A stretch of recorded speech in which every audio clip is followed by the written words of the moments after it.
1, 2, 3, 4, 4, 5, 5, 6. 6.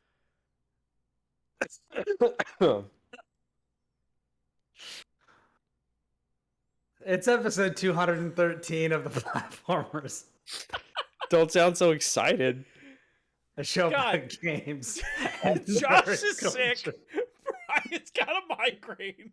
I'm ordering loofahs on Amazon. Oh We're my 30 god. seconds in. We're already off the fucking rails. That is so funny though. When you It's just start like, the movie, and the train is already flying off the tracks into like a housing track or a residential area. that intro was the epitome of a Shrug. Yeah. It was like a Shrug made manifest. Like, yeah, all right, Hey, welcome to the plan. we're here. It's a show about games and nerd culture, and I'm your host, Brian Barnett. I'm a sick Joshua Mobley.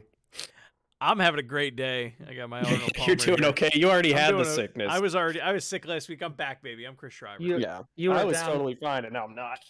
Yeah, I woke up with a mild neck ache that grew into something and then subsided for a little while, and then frustration and rage caused it to blossom into the figure that you see before you.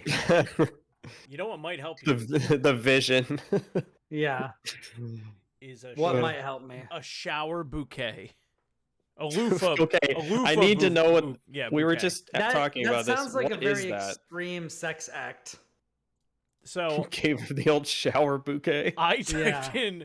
I heard Trump was into that. Yeah, Ugh. I went into Amazon and typed in loofah on a stick, which then autocorrected to loofah on a wand, so I could get to my bag. And then the Oh my first God. result was a loofah bath sponge lace mesh set. It's a shower, but then it says shower bouquet, and there's 4. He's on. There's 4 Little loofahs. did you know, Chris is on Amazon.co/Hogwarts. I'm gonna So it auto-corrected from loofah on a stick to loofah on a wand. loofah on a wand. You're a wizard, Harry. People on the stream can see it. Wash my back. Wash my back, Hagrid. Ugh. Anyway, I'm gonna order this loofah on a stick. Cool. Every time you say I'm gonna order this loofah on a stick, which has happened several times off air, I've wanted to make a joke about loofah Rigno, Oh no. but I couldn't square the circle. In my addled mind, I was not able to do that. Also, okay. I'm pissed. Should Why? we talk about that, or What should made we, you so- should we just what keep made- doing with the loofah? Talking about what? What made Brian angry this week? You know, Other than Returnal. That's exactly what I'm talking about. So the question is, do we want to start with we want to continue down this loofah laden trail, I or think do we want to? Oh no, the I think loofah. I've placed the order. It'll be here in 1 to 9 business days, depending on how look forward to his detailed my review of my His, loofah on a his stick. unboxing and review, yeah. Yeah. his digital foundry level review of this loofah on a stick. Unfortunately, the performance on this loofah on a wand is inconsistent, and There's there's like frame rate bars and we shit. did notice a few stutters. When Yeah. compared to the loofah, the freestanding loofah, we found many more particles in my grundle. Oh God, God, that's heinous. Yep, it will be. I took it there. Yeah. Oh my God. Oh, glasses are already coming off, and I just put them on. Brian is unwell. So if If you you're haven't, so am looking I. at me on the video and you're wondering what the hell is that on his neck, well, I was trying to get some Excedrin, but apparently we are out. And so what I'm trying to do is put an ice pack on my neck and see if that relieves any of this pain. So this is what we're attempting. You look like a fighter I'm rock. telling you, dude. Telling you, DoorDash your nearest convenience store or something. Yeah. Dude, Amazon can't even find out where I live. Like they can't even. They're just like, you don't live anywhere. That place doesn't exist. So I'm not confident in DoorDash. Womp. I don't But usually have problems. anyway, Well, you don't live in a weird pocket dimension like I do. Well, yeah, he's in a new do. neighborhood, so Google probably doesn't even know where he lives yet. I'm in an established neighborhood, but in a new house. No, Oh. I'm on a really busy street. My house is so easy to find. Yeah. I'm fine. But I gotta write down, challenge you don't accepted, live in a listeners. pocket dimension. Go find Joshua's home. Please don't. Tweet at me for the address. Oh God. That's true. We do have it. You do have it. We can dox our boy. You wouldn't be my boy after that. That's true. That's true. There's a poop bag on the front porch. He called the shit poop. I say that a lot, and no one knows what I'm talking about. That's one of my favorite quotes from like just 90s comedies in general. And you're right. No one knows what that's from. I'll get you kids for this. You're all gonna die. This is a video games podcast. It is is. a video games podcast. Tell us about what got in your craw. Tell us about the goatee. in Returnal. Yeah, The I'm going to tell you goatee. about my personal game of the year so far for 2022. And that's Returnal because I just started playing it because I picked it up from the store. Actually, my wonderful wife Audrey picked it up from the store on my behalf because it was full price on PSN. So I got a physical copy for $20 off. Didn't even Why know not? it came physically, but I guess it was like a $70 game, right? So I have it physically.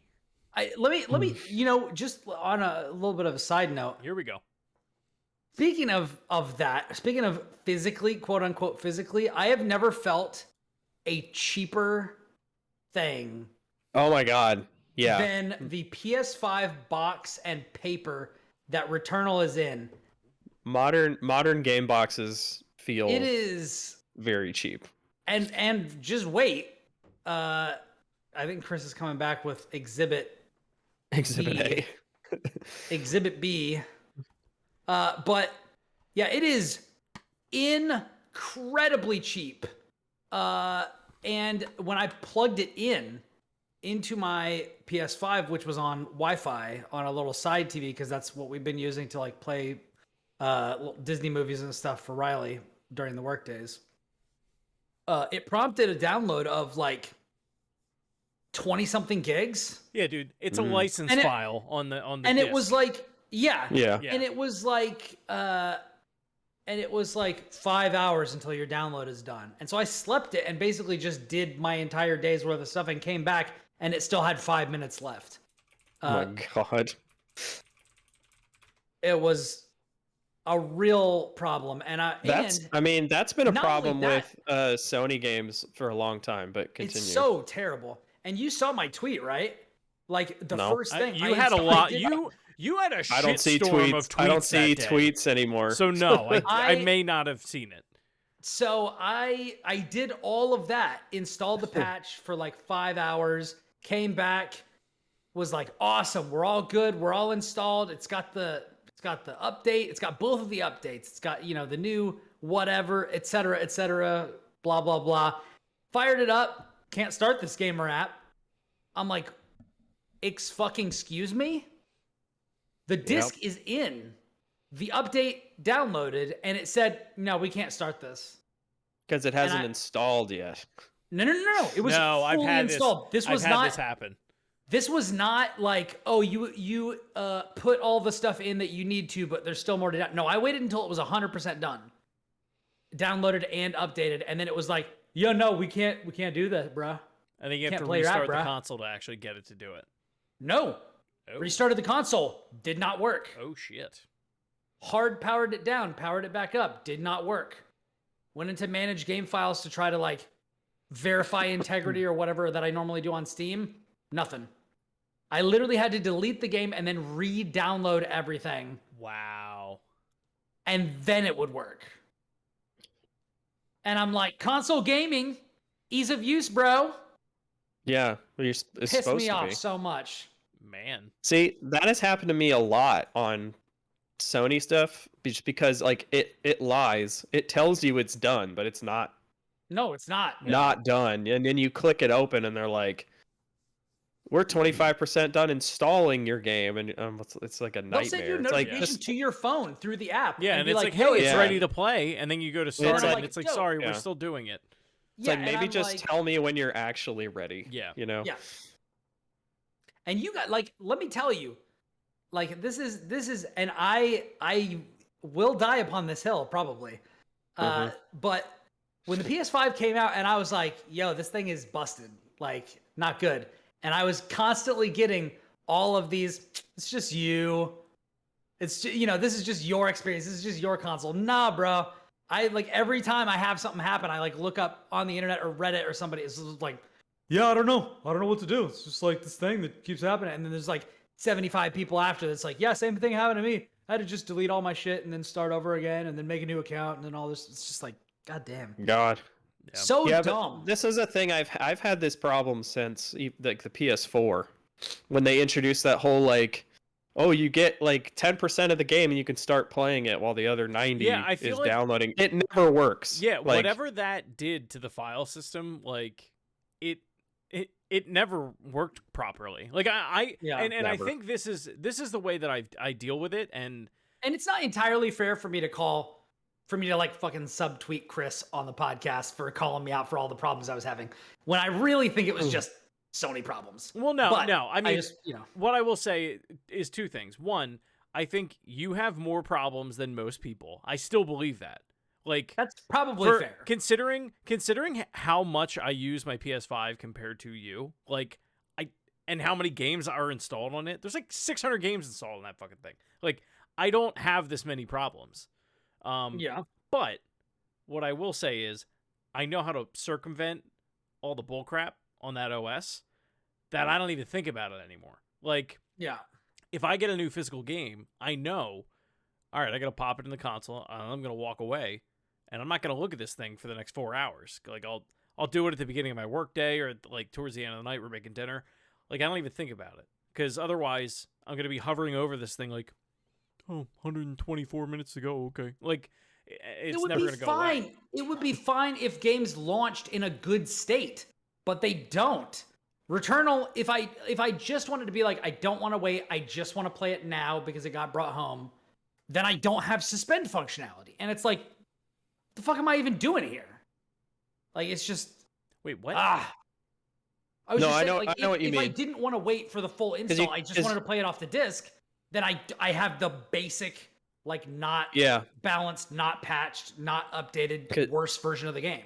Because the 1.0 version had just it didn't have the option to suspend runs or whatever. Yeah, but even regardless, like if you pop and I mean PS3, PS4 did this as well. Like if you pop a disc onto the console, it's not like you can just start it. Like even if you're not gonna, no, you can't. Even if you're some stuff you like can, installing. Yeah, like it has PS3, to. I would install. Yeah, like it has to copy over. PS3 was worse because you'd copy it over to and like people don't remember this and how long it used to take to play a brand new game that you bought. It took a lot. You'd put that disc in, it would install on the disc, then it'd have to unpack the file in like on the main XMB of like the home screen. Then you'd go into the game, and then it would install more shit. Yeah, and it would run updates when you launch the game. Yeah. So, I'm not saying that it's gotten like it's great now. Like Series X, man, I love that thing. Just the other night was like, let's find a co-op game. Unraveled, cool. Oh, it's in Game Pass. All right, download. Done. Oh wow, a minute went by and it's on there. All right, what about Rayman? Let's play Rayman. Oh, okay, let's hop back in. Oh, our save's there. Great. Like, amazing. It's amazing. I love using that thing. It just works. Yeah. Have you tried the cloud thing on it yet? I haven't tried it yet. Not native to the console. No, I haven't. I did it on my phone, but I mean it works. But like I have no reason to. I don't go anywhere. Like and I have a Series X. Like I've been meaning to try it. Well, now you can I think go to Game Pass games and there's the little cloud button, and I think you can click them and play them without installing them. And I'm like, oh, I want to try that and see how it works, but I haven't had the chance. Well, you also have to have something that you're like, do that's I want to install 150 gigs of this thing, or do I just want to try it for a half hour? Yeah, I was about to say, like, that's like an amazing, like, I want to try this, but I want to try it so immediately that I don't want to install it before I try it. Like that's such a wild world. Like I was telling Audrey because I started extremely salty with Resogun. I have almost called this game Resogun every time I've mentioned it. What a great game though. Resogun is still a great game. Resogun is incredible. And it still warms my heart that Chris was very impressed with me when I told him that I platinumed it. I'm still impressed with you that you platinumed it. I also because I still haven't platinumed it. Yeah, it's a good game. Yeah. I for a minute got back into like leaderboard chasing and stuff. I think like last time I checked, I was like 1500 in survival, somewhere around there. That is impressive. I was higher than that for a while. I was like number 600 for a minute, and then like just the Resogun community got better, and I never caught up. Yeah, but I'm sounding really salty about this, but I will say, like, I really like the gameplay of Returnal.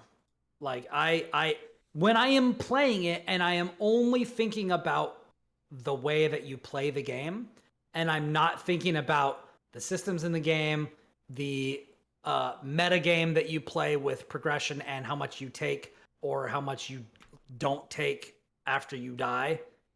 When I'm not thinking about all those extra things and I'm just thinking about the game in my hands, I'm incredibly happy with it. And it is very Metroid. I might even say that it's like Metroid Dread but 3D. Yeah. Like it is even more similar to Dread than it is other Metroid games, because you get a dash/air dash like you get in Metroid Dread. You have to dodge a bunch of weird projectiles, which is something that you don't really do that much in older Metroid games, but you do a lot in Dread, particularly the experiment boss fight, which is like you have to play fucking Flappy Bird during the middle of it, which is ridiculous. But I like it a lot. If you're stuck in one biome for too long, it can get a little annoying how few enemies there are, particularly in like the first biome where there's only like, I think like 2 or 3 different types of enemies. But like once you progress to the second zone, you're like, oh, okay, so these are like almost totally different types of enemies that, you know, the second area has a lot of flying enemies when the first one doesn't really, stuff like that. But the game feels good. The guns are fun. Like the mechanics are fun. The you know, picking up artifacts and parasites, like there are interesting trade-offs and stuff in this game. I really like it, but it just, the problem is it's a roguelike that came out after Hades, and that's a problem because Hades pretty much perfected that genre. So if you're not doing the stuff that Hades does, you're going to suffer by comparison. Well, like, also, if they literally let you spend your ether after every run at your like computer to start with higher damage or start with higher defense, or to like once you unlocked guns, you were able to just pick one at the beginning of a run. Or there was like always what, even if they did like the Dead Cells thing, which is a game I'm not like super fond of. If they were just like, yo, here's a weapon at the beginning, so you didn't always start with a pistol. Yeah. The pistol sucks. Like, if they just like gave you a dice roll and it was like, yo, you're gonna get the shotgun or the assault rifle or, you know, the like automatic sniper rifle or whatever. Like, those are the only weapons that I've found so far. Yeah. There's a couple others, but yeah. So far, I think the assault rifle is my favorite, but I keep happening upon the, what is it, the hollow something? The hollow shot?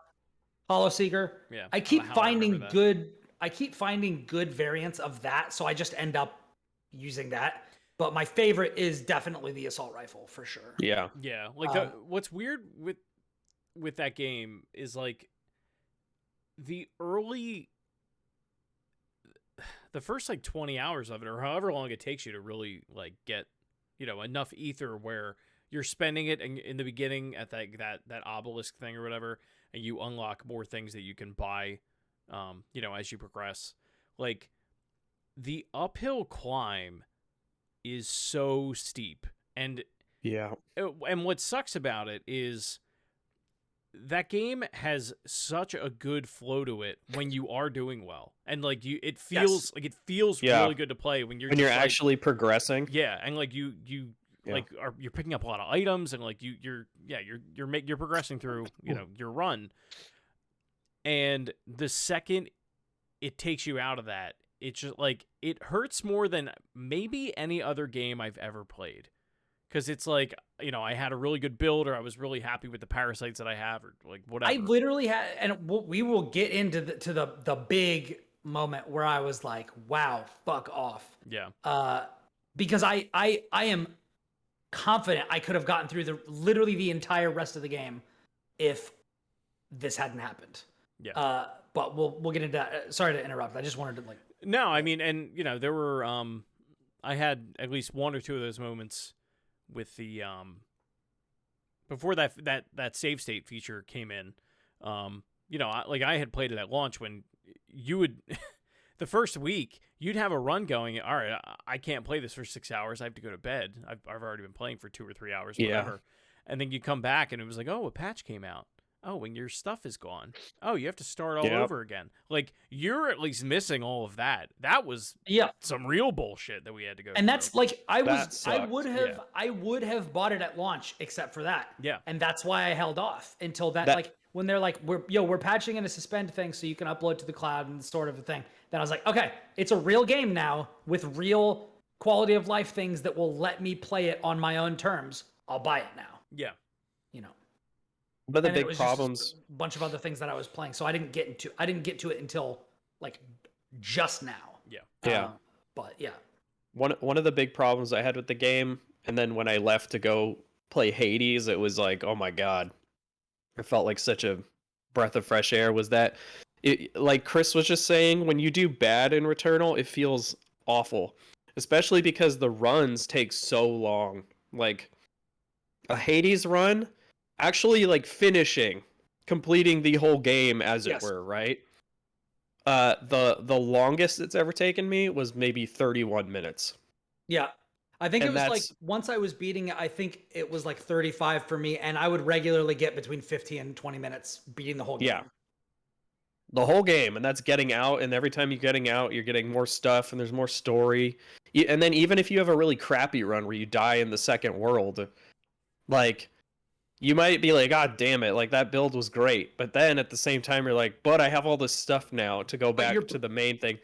You're bringing darkness back. You're bringing keys back. Like, and there's story content. Like, without fail, almost every time you go back. Your dad's going to talk some trash to you. Your dog's going to want to hang out with you. That does suck in Returnal. Like, sorry to cut you off, Josh. I had a legit like 3 or 4 hours in Returnal where I just kept dying. Yeah. And like I was getting nothing. So it just felt like a waste of time. Yeah, same for me. It feels very disrespectful of your time. And another thing, like you're bad at it, like what Chris was saying, like, and I'm almost hesitant to say this, like while he's, taking a call or whatever. But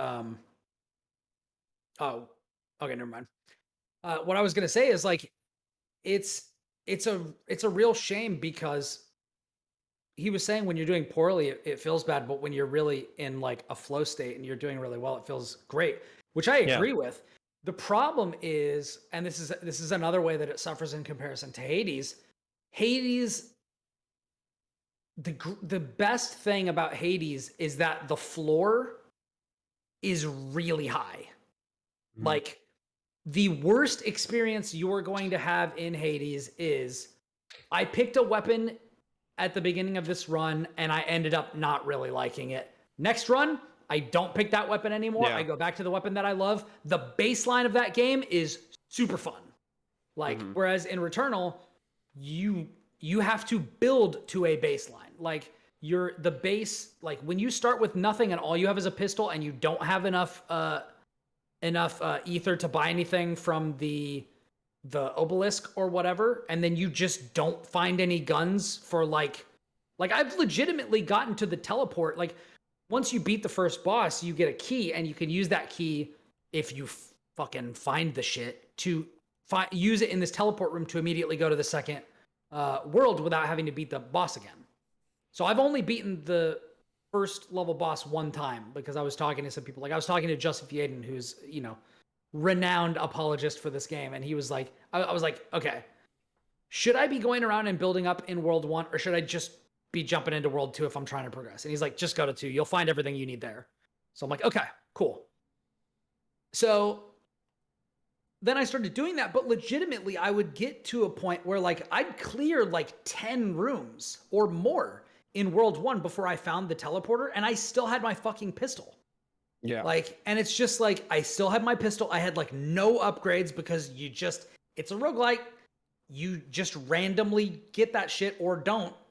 And it's just like, so the other big moment where I was like, I need to step away because I am legitimately furious right now was when I was like, all right, I've got the suspend function. I've got, I'm popping out. I'm making sure that my like auto upload is auto uploading, all that sort of stuff. There's a mistake. And so then I had 5 parasites on me. All right. And actually shit. Maybe I should pull this up. I think you can access your captures on your PlayStation app, right? I have no idea. I don't know. I've never. I'm gonna go ahead and say no. Yeah. Capture. I thought the console had to be on for you to do that. Maybe. Because I don't think they're like hosted in the cloud or anything until you put them there. Right. Are they not? I would think. I feel like I saw I would them. think it would have to be on, and you'd have to be on the same network because, yeah, you're right, Josh. It's not. They don't host it anywhere in some kind of cloud. Storage. Let me see. Come on, please give me something. He's not gonna find it. Either way, it's funny that you skip worlds because I never did. I always went and did everything because of that exact situation where it's like I have no idea if I'm even going to get the things I need. Yep. So I better clear as many rooms as possible to just make sure that I have all of the resources I'm going to need. That's how I felt. It makes all of the runs exponentially longer too. Yeah. Okay, I'm actually going to fire this up because I want to like go through like how this might be a little bit extra. Just let me know if this is too much, but I want to pull this up because I specifically captured because I was like, wow, I cannot believe how well everything is working together for me on this. And what sucks is like that moment. If I had to guess, I probably have 30 hours in that game at least. And how much did I say that I had? You had 16. I bet you I have had that moment 3 times in 30 hours. The moment of like just total flow state. My build is incredible. I have everything that I could possibly need. I got to the final boss. Because I've had that happen too, where I've literally gotten to the last boss in the last biome, and I'm about to enter it, and there's literally no resources around for me to be able to be like, well, I have no health. Heal at all. I can't heal, and I have to go in here. So, guess I'm just gonna die. Pretty much. So here are my stats, right? On the run that got away, right? I had baseline 15% increased weapon damage, which would go up every 200, which would go up 5% every 200 obolites I had. And I had like 600 obolites, so I had an additional 15% damage on top of that. I had 35% increased protection. Then I had like 85% proficiency rate, minus 30 repair efficiency, which is like fine, whatever. Then I had a shotgun. Every time I picked up a resin, it would give me a shield against my next hit. That was really good. I got 5% additional weapon damage on top of all that for every adrenaline level that I had. I got 10% additional protection while my alt fire was recharging. That I have. So I had like all of this extra damage, right? I had all of this extra protection. And then while I was constantly keeping my alt fire on cooldown, which gave me 10% more protection, and I was constantly hoarding money to give me more damage, and then I was trying to keep my adrenaline as high as I could to give myself even more damage. And then I was packing a really powerful shotgun. So I would just run up to things, shoot them once, and they would fucking explode. Wow. Like, it was ridiculous. Like, the last boss, or the boss of the first area, like, I fucking destroyed it. Like, it was ridiculous. Once I think it was my second attempt. And then on top of that, I had the astronaut statue, which is 1 extra life. Then I had a parasite. Oh yeah, this is like not even talking about my parasites. I had a parasite that made it so that if I had low health, it would automatically repair me. I had another one that made it so that when I kill people, I have a 10% chance to like get my health back. Then I had another one that was like, if you die, it'll detach and keep you alive. Yep. Then I had the pay and use that container where it'll just bring you back to life there later. So I had 3 extra lives, and then all of that defensive stuff, and then all of that offensive stuff. And I was like, hell yeah, this is the one. And I was coasting through the second world. Like, I got there and the enemies are all flying. So I was like, okay, so the shotgun is not great. But then I found an even better assault rifle that pierced targets and like ricocheted off walls and shit. And so I was like, God damn. And it had like extra bonus damage. So I was like, man, I am like, this is the one. Like, I'm feeling it. Like, I haven't even seen the second boss. I'm going to wash it. Like, I know, and so I tried to back it up, and then I lost one of those 3 lives, and I was like, I'll just load it back. And then I went to load it back, downloaded the save, and then I booted the game back up, and it was, she crashed into the planet and then loaded up outside of the ship. Nothing. And I'm like, fuck! Like, if you just kept going. If I just kept going, I would have been fine. That's the problem was I didn't disable auto uploads. Yeah. I disabled them as I was trying to download it. And I think that just fucked it up. It was probably already in the middle of it, or because it does it like pretty quickly after you shut the game off. Yeah. Yeah. Sucks. Sucks, dude. I haven't even tackled any of that. Like, and honestly, like, because I'm afraid of that happening to me. And right now, I'm at the second boss right now. I still haven't found a single parasite. Oh wow. Like, so it's just like I just there's a whole thing that I just don't have. I'm pretty weak right now. There was a while where I straight up just stopped using them.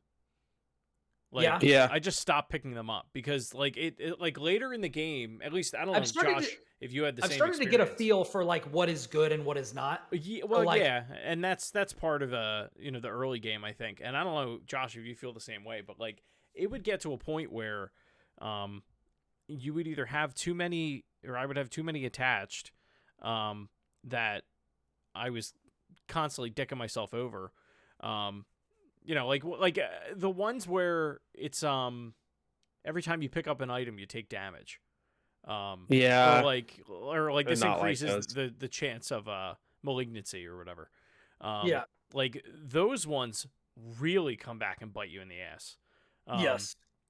Little by little, like I just was like, you know what, I'm gonna stop picking those up. But then it was like by the end of the game, I was like, I'm just not gonna pick these up anymore. Like because every time I do, unless it was like really specific ones, then I would pick them up. But most of the time, I was like, no, not worth it.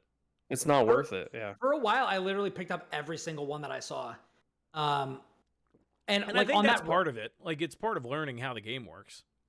Well, and also like I had a lot of them that like really worked well together. So like I had one that was like increases the chance of picking up malignant items, and then I had another one that was like the positive one was makes it much less likely that when you pick up a malignant item you'll get a malfunction. And I was like, hell yeah, let's do it.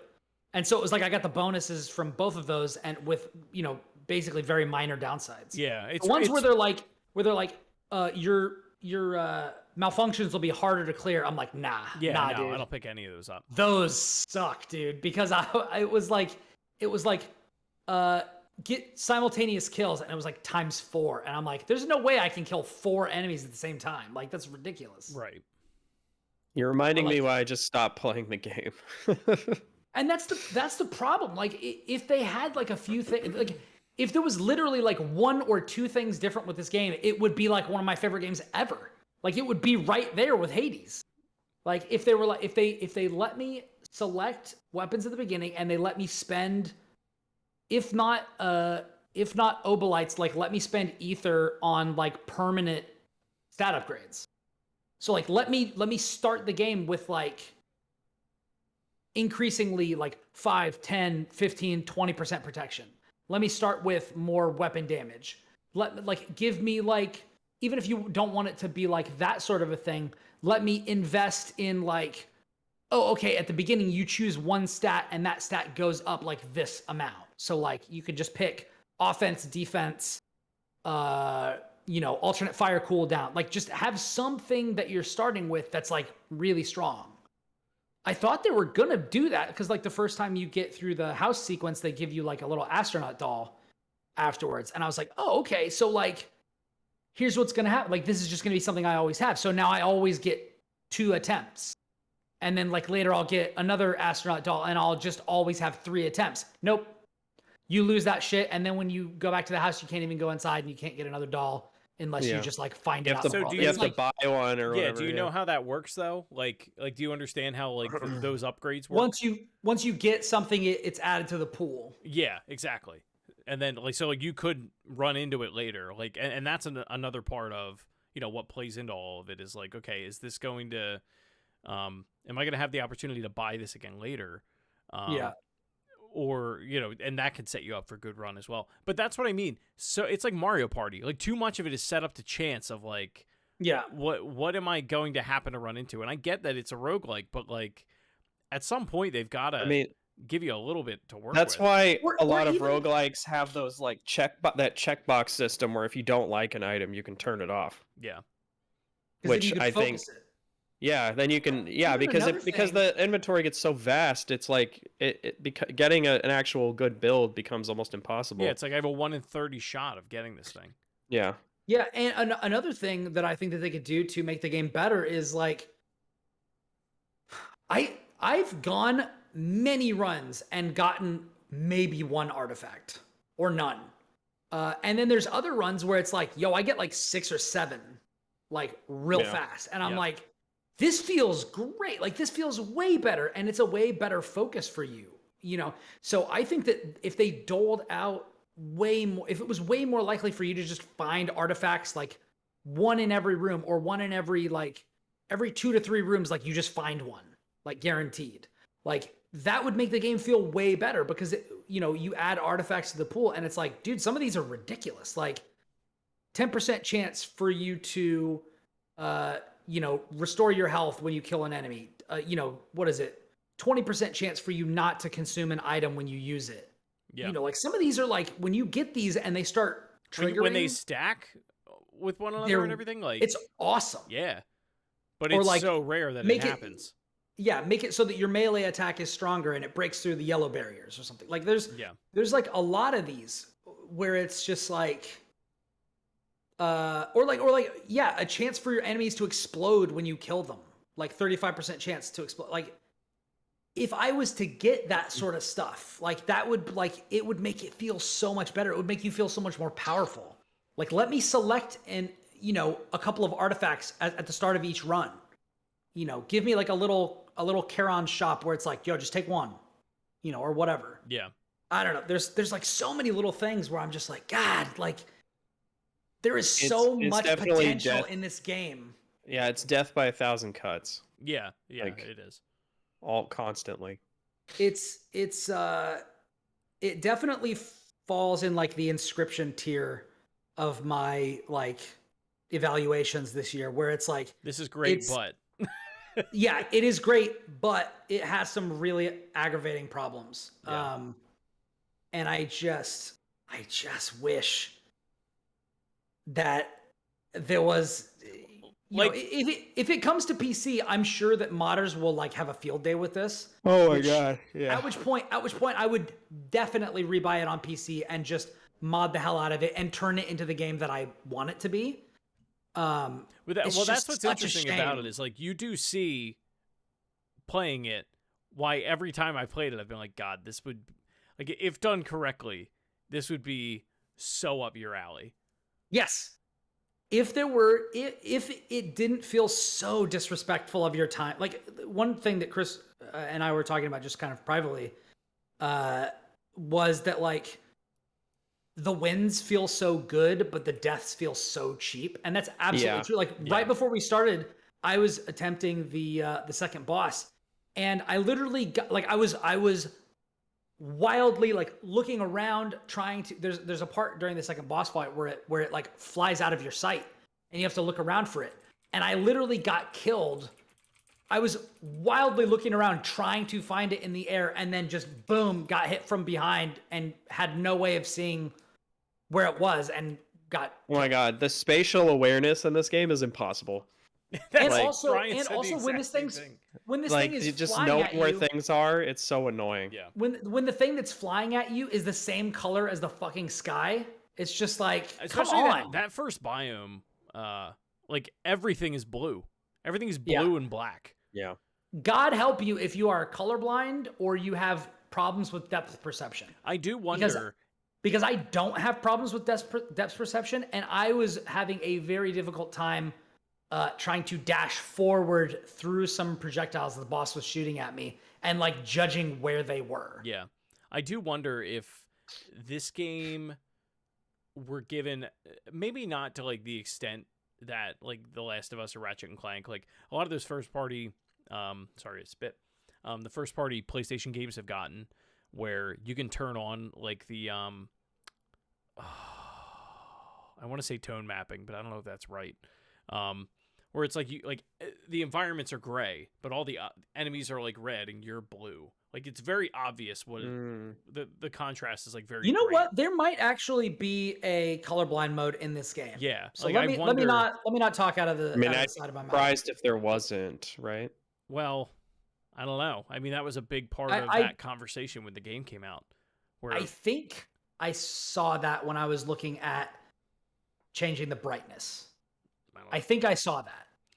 But it would be interesting to try and do a run with that on as a non-colorblind person or like a non-visually impaired person and see if it's any better. Just as like a and there are like little things. There are like little things like you can turn aim assist up and stuff like that, which is nice. But still the game is hard as shit because it just throws projectiles everywhere. But it doesn't feel hard in a fair way. No, it feels hard in a nonsense way. But it's not just a roguelike. It is a roguelite and bullet hell because this is a studio that makes arcade bullet hells. Yeah. And they made a AAA bullet hell basically, which is fine. Like it's cool because it's a new thing. Like I mean I guess it's technically not a new thing because I think I've seen like a first-person shooter bullet hell. What is it called? Devil Daggers. Yeah, Devil Daggers. Yeah, was a first-person bullet hell. This is just a third-person one. So like it's not entirely new, but like in the mainstream, I feel like this is like fairly new. Yeah. And so I applaud it for that, but I really really wish that they had taken more lessons from Hades than they did. Which is just going to be what it is for every roguelite forever. Part of the problem is that like you're talking about one of the best studios in the world. Yes. Yeah. Right. Yeah. Making in what is Super arguably one of the greatest games of all time, and it's just like and you're like, just do that, and it's like it's not that easy, but at the same time, I get what you're saying. Where like a lot of these things, like I'm sure QA probably knew from playtesting, they're like, this might be a little too difficult. But coming from that arcade background, maybe that's part of the point is like the difficulty ramps, right? But this doesn't feel like that. Like it doesn't feel like one of those games and just the pacing and the way that everything takes so long, and like the loot drops sometimes, yeah, it feels so generous, and other times you feel like you get nothing, and it's just like wildly inconsistent. It's just like if it was more consistent, I feel like it would be much better. After I lost that save, it was literally famine for like 12 runs or something. Like I would die in like the first 3 rooms just from some nonsense. They would be like, yo, we're spawning 3 elite enemies in here and you only have the pistol and good luck. Yeah. Or I would be like, I have no ether. I'm just going to try. I'm pretty early in the cycle. I only have the pistol. I'm going to try to avenge this death and get some actual currency so that I can get something from this obelisk or whatever. Nope. Just instantly dead because it just like jumped across the map to do a melee attack at me when in the fraction of a second that my dash was still on cooldown. And it's just like, that just feels bad, you know? Yeah. Yeah, By the way, would feel... PSA, never, ever, ever, ever, ever take a parasite that greatly increases your melee and dash cooldown. Ever. Don't ever do that. It's bad. Yeah. One of my main problems with the game is the part of the reason it feels cheap is because like the just spatial awareness is so impossible. Like it took me so long to figure hell when something's coming. Oh, you froze for a sec, Josh. What'd you say? Me?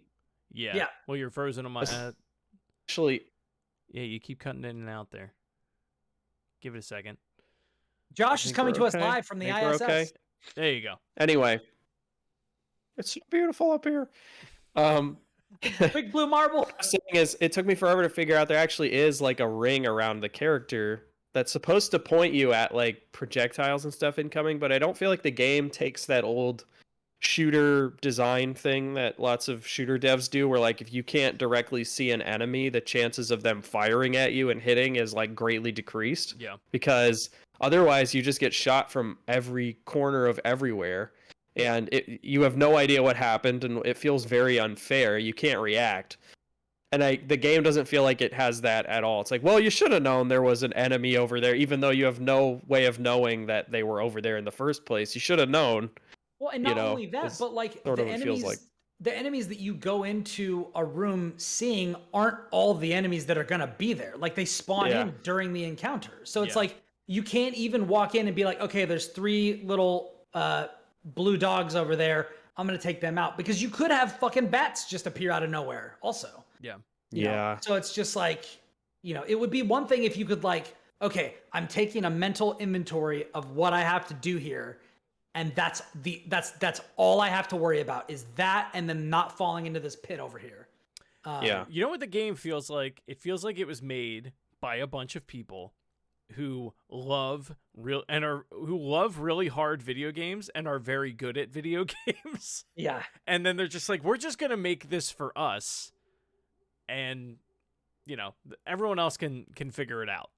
I was about to say, I mean, I definitely think they went for a Dark Souls kind of thing. Yeah, not that they were trying to make Souls game, but they were trying to make like this is going to be hard, and people will figure it out, and the people who figure it out and like get into it will really love it. The problem is that like if that pool of people was too small. If there was not like a story tied to this that is like actually really compelling, like science fiction, I feel like then it'd be fine, right? Like, oh, it's just an arcade game, and like you do good sometimes, you do bad sometimes. You could like pick it up and put it down and not feel this like obligation. But the problem is that they've attached this like super compelling science fiction story to it that like I want to know more, so that it feels extra bad when you just want to experience the story at some point. And you just can't, because you keep getting locked out from bad runs. You have like 10 runs in a row where you just get nothing, and like then you don't get any story stuff. And it's just like, and then you're like, what am I doing here? Like, why am I playing this? Like, I legit almost just stopped playing the game at the first boss for a while, because he gave me a lot of grief. And I just felt like I wasn't getting any more story. And I'm like, but I want to know more about what's going on. This is fascinating. Like, there's some really cool moments that happen. Yeah. There's like an amazing one that I did not see coming, but made so much sense later on that I don't want to spoil. But like, getting to that just feels so arduous that I feel like it's not worth it for the game is not people. trying to help you see things. It's No. actively it's trying not. to stop you from seeing. Whereas in a game like Dark Souls, it's like the story is there, but it's there if you're like if you want it. Like If you you're can a go lore dig for junkie it and and you're find looking it. for it, yeah. For the most part, it is just this challenging thing you're going to enter and you're going to have fun. And then some people get caught up in the lore and they love it, right? But like in this, it's I like, feel no, like we Bloodborne made. is like the best example of that. Yeah. Like, you really like you basically you can get kind of the gist of like what's going on in the story, but like if you really want to know, you're gonna have to poke around the corners. Yeah. At the seams. Yeah. And like because this is procedurally generated, there's no guarantee that poking around in all the corners is actually gonna give you anything. That too, yeah. It's just like it feels a little inconsistent in what it wants you to care about. Like it wants you to care about this as like a game, you know? Yeah. But then it has. I mean, again, it forces like, you to care about it like that. Yeah, and then Like, but you then don't on really this have an on the option same. if you want to succeed. Yeah, but then also it like wants to play out like a story game, which like I actually think the story in Returnal is really cool, but like it just doesn't. They don't feel like they're two things that should go together necessarily, or they don't go together as well as they could. Like how Hades does, where like you can go into the first 3 rooms and die, and you're still gonna come back to more story. Yeah. You know, like and then it doesn't feel as bad when you die. You're just like, oh. And then you come back and you have some fun conversations or some interesting conversations, and you like, tweak some things, maybe pick up a different weapon, and then you're like, all right, let's go again. Because every run's only going to be like, 10 minutes if it's a bad one, 30 minutes if you make it all the way out. And either way, you're going to have something at the end of it, something to show for it. Not like a 2-hour run in Returnal where like you don't get any story and you just die and you feel like it was a huge waste of time. You get into that You one get- room in the get ice into biome, one- and you're like, God damn! You get like Yeah. one 5 to 7 second audio log where the person basically where Celine basically says some shit that you already kind of figured out. I feel like I'm in a time loop. Yeah. Yeah. Yeah. Like we're all aware of that. I feel something That's the other dragging thing me that's down weird, and in between, and it's just like, yeah, I saw that in a cutscene like 7 hours ago. Yeah, I actually forgot that it does that like early on because, like, the game came out in April. Like in the beginning of it, there are a lot of moments where like even when you die, she comments on like, "Oh my god, like what is happening?" Blah blah blah. Like she doesn't. She eventually stops doing that because I guess they figure like, all right, this person has died Well, like, it's a just 1,000 times in this game. Yeah, because you haven't like ticked the box to Right, make you it to haven't- the next thing. To get whatever she's about to say. Ideally, every time you did a run, you would encounter something new, right? Yeah. Or you would get like a little further. Like if it was a pretty good, like fairly good to bad run, you would at least like push Yeah. slightly further, which I realize is incredibly difficult to do. But I think it's where it all, like the House of Cards all sort of falls apart for Returnal, Yeah. which is like partially why I'm like, if this game did come to PC, I probably would play it again because of just PC controls. You could react way faster, but also the modding community would probably make probably tweak a lot of things to make it way more consistent. The PC community goes nuts for roguelites. Yeah. Mm-hmm. So, There's a lot of Hades mods out there. Yeah, but one of the things, and like I get what you're saying of like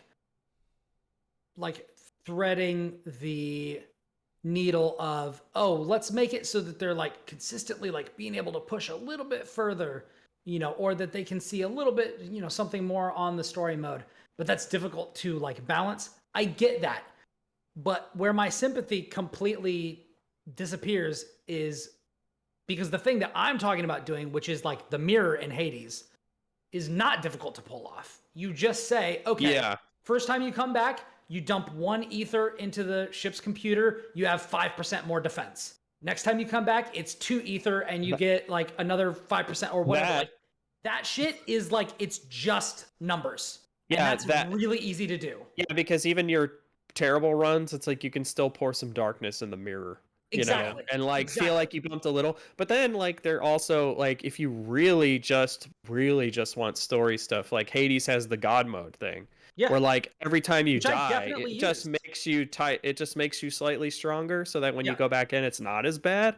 Like I never used God mode. I don't like have like anything against it. I think it's cool, but I never used it because I always felt like I was totally fine with the pacing. But I get why some people would use it, and It like just I don't makes know it why so the this wind game is at doesn't your have back just a like that. little bit. Just a tiny bit, yeah. Just so like if you're having trouble, it kind of like it's like this invisible hand that sort of pushes you further, right? Yeah.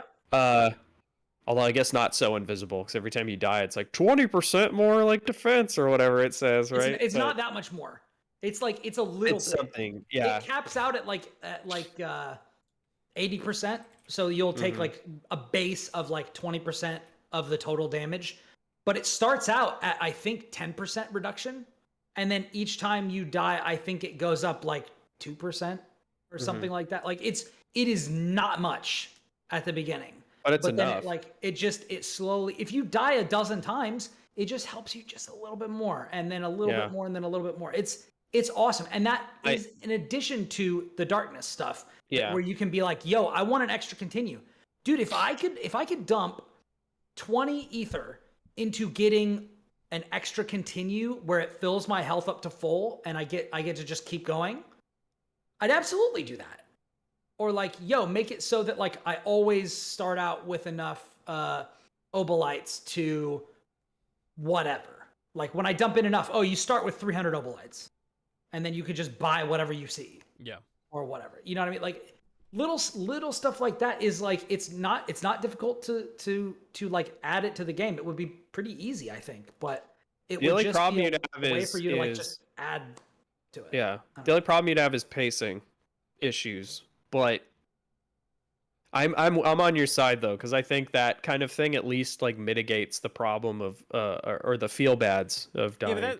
I mean that's even easy to solve. You put it behind a certain story beat. Like you just say like at this point you can now do this thing because like you don't unlock it till you beat the first boss. Right. Like you tick some box or once you get or to like it. a Bloodborne does where like you don't get it until you see the first boss. You can beat the first boss. That's good. Yeah, like insight. Like you can beat the first boss, but then like just seeing the first boss and even getting killed by it gives you that first little tick of insanity, which then lets you level your character, which I love. I think that's such a good little thing. But yeah, if Brian is still having these problems like this far from launch, that these are like the same exact problems I was having. So it means that I don't really want to go back. Yeah, they really didn't change a ton other than add that feature and photo mode when 2.0 came out. I am interested. I can't believe we've been talking this long about this. This is that game. Like this is one of those games that you can do that with. Wow.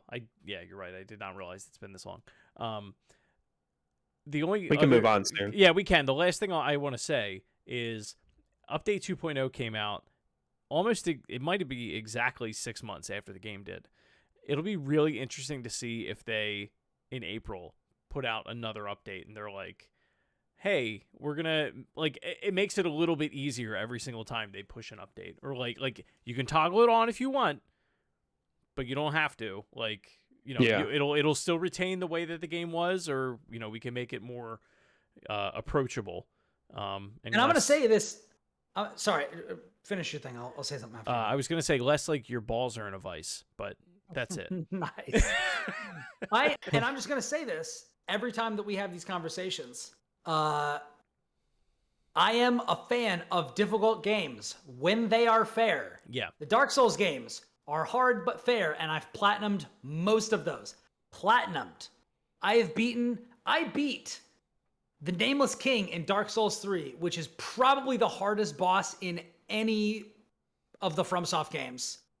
And I beat it with the health bonus that you get from having somebody help you, but the person who was helping me died immediately. So I beat it alone with more health than it normally has. Fucking at me if you think you're better at these games than I am. Unless your name is fucking Lobos Jr., you're not better than me at these games. Unless you actually speedrun this game, you're not better than me at these games. And I'm telling you, this game is nonsense and they need to fix it. And I will also tell you... At this point, I don't think they will, but... In the accessibility versus whatever sort of bullshit people are trying to say about author's intent, whatever, your author's intent isn't compromised at all by adding accessibility to the game.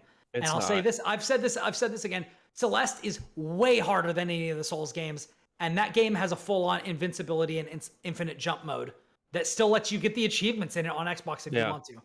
There's no argument that you can have It's- where people don't need to add more accessibility stuff in their It's games. funny you say that because I actually beat Celeste with none of the. I don't. Did you beat it?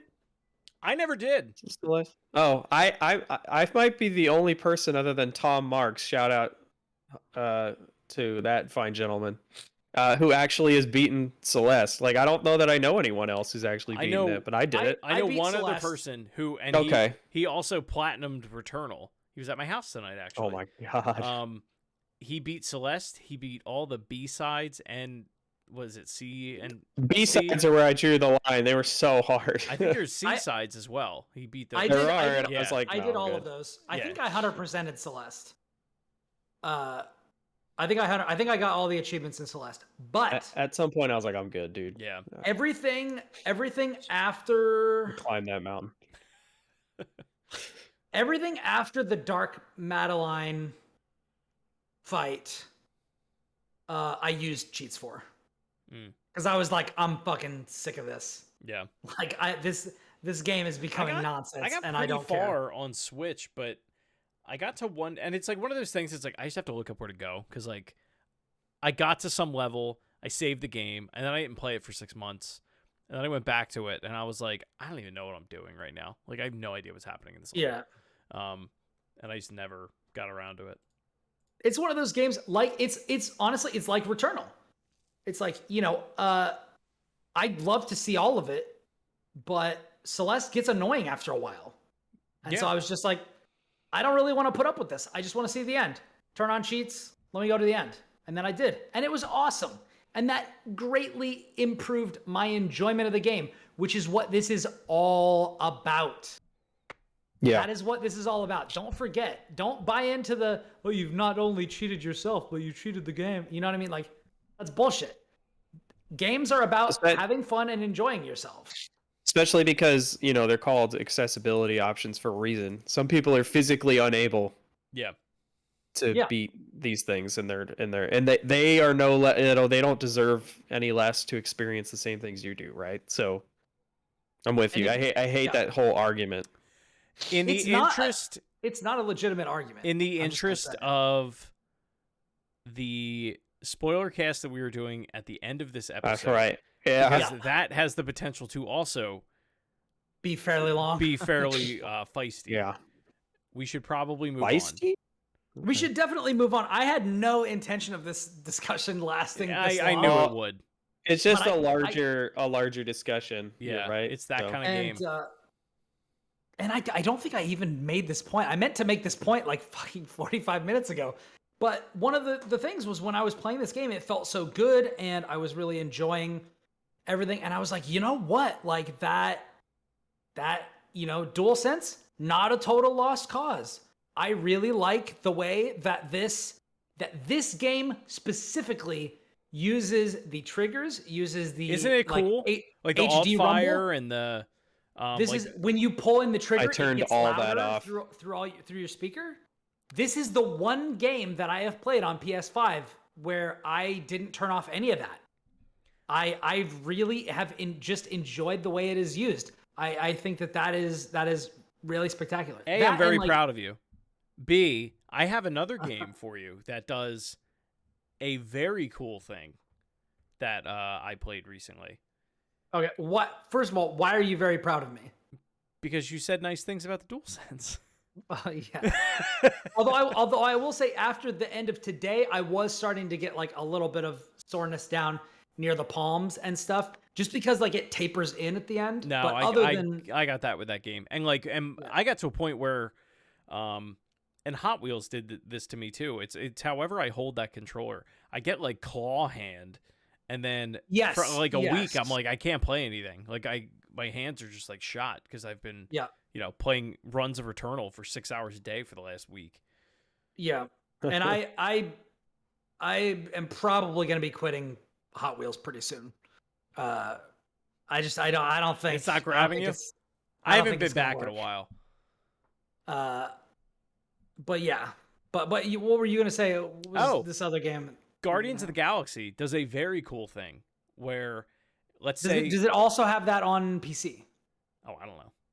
Because I was planning on getting it.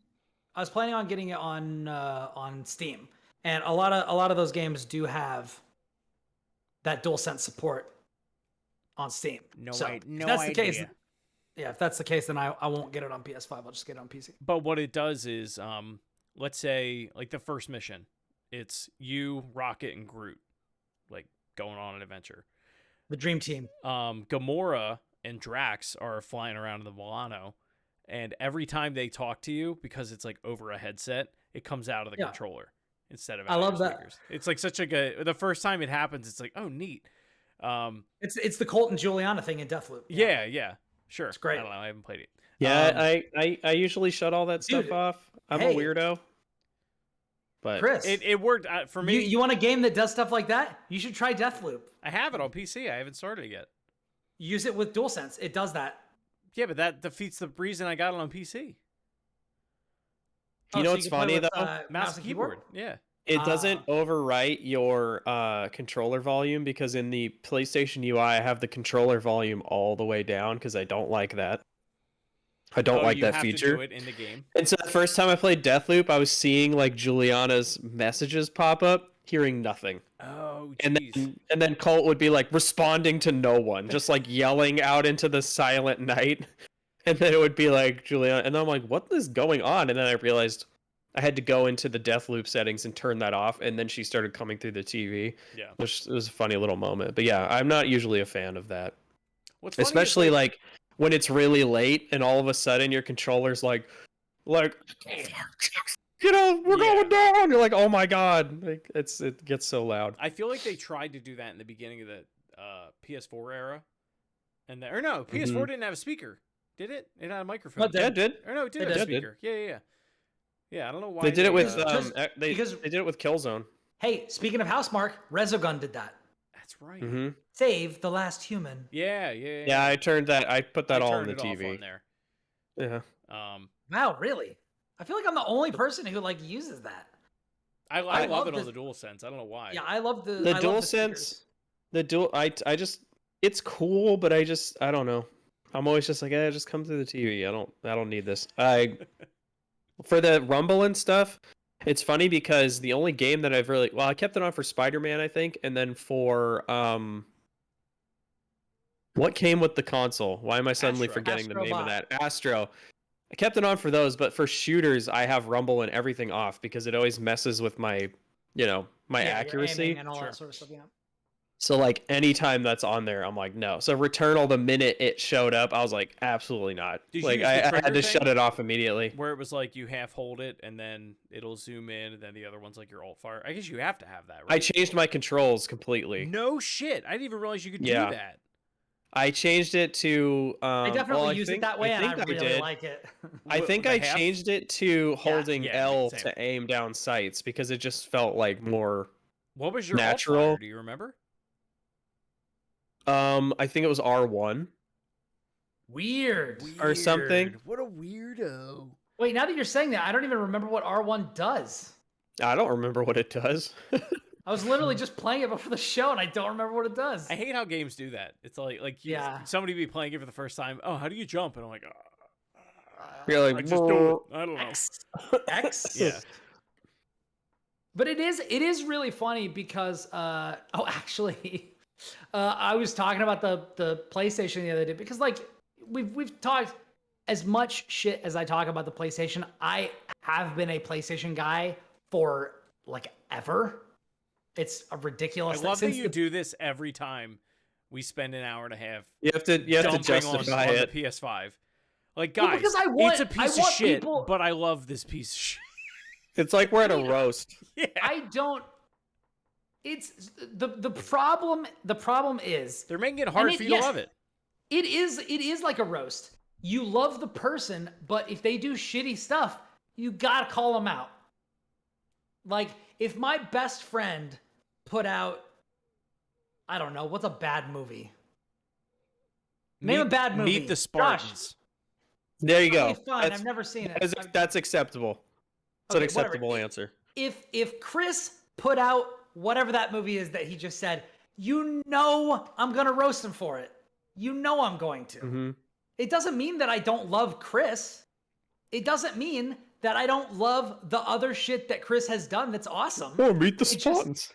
It just means... Remember that time you put out Meet the Spartans, you fucking idiot? What were you thinking? Audience applause. It doesn't mean I don't like 300. It just means I don't like Meet the Spartans, all right? But and there's a lot of problems. I wish that I felt as positively about this as I did PlayStation during the PS4 era, which PS4 legitimately one of my favorite consoles of all time. Like, legit. I think it's like PS4, Switch, Game Boy Advance. Like, I don't know. Like, PC is like probably number one or like very close up there. We get it. You get what I'm saying. But like, but we were talking about this stuff the other day, and Riley has gotten to the point in her learning where she's like picking up like 4 or 5 new words a day. Nice. It's awesome. So like, she'll wake up and she was like, "Good morning." And I'm like, thank you, baby. Like, that's nice.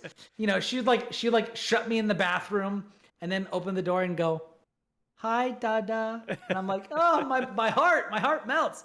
And so I was telling Audrey how to do something on here, and Riley goes, XO. So I was like, wow. starting her early. Yeah. Starting her early. On that. Awesome. Also, she knows all about context-sensitive buttons. Yeah. Also, she's started. She's got this little Admiral, my old Admiral Akbar, like little action figure, and so she goes Akbar. Nice. And then so every time, it's not that one. It's the other one. This one's like rubber or something. But that's a bendy one. No, this is like the second series or whatever. It's like the small one, but anyway, regardless. So she'll be like Akbar, and then she's listened every time we do that. Like, we'll hide it and we'll be like, "It's a trap! It's a trap!" The other day she said, "I got top." She's trying. Akbar, I got top. It's like, yeah, baby, it's a trap. You're getting there. Anyway, that's very good. Parenting, dude. I'm getting to the point where she just got to the point. Speaking of heartwarming, she's just got to the point where I can crouch down and hold my arms out, and she will like run into my arms and give me a big hug. That is like, it is like, oh. It is one of the most wholesome and beautiful experiences that one can have when your very own child lights up at the side of you and then runs to you and gives you a big hug. Oh, it's the greatest. The greatest. Yeah, Jess gets that every time we see a niece or nephew, and then they look at me and go, "Oh, hey, Chris," and like, I don't even get uncle. I just get Chris. Hold on. Hey, well, yeah, you too. Cool. Did you get me any toys? No. Okay. You bring me any weed? You bring me. I'm 2 years old. I need a weed cookie. What are you doing? Well, you still playing video games?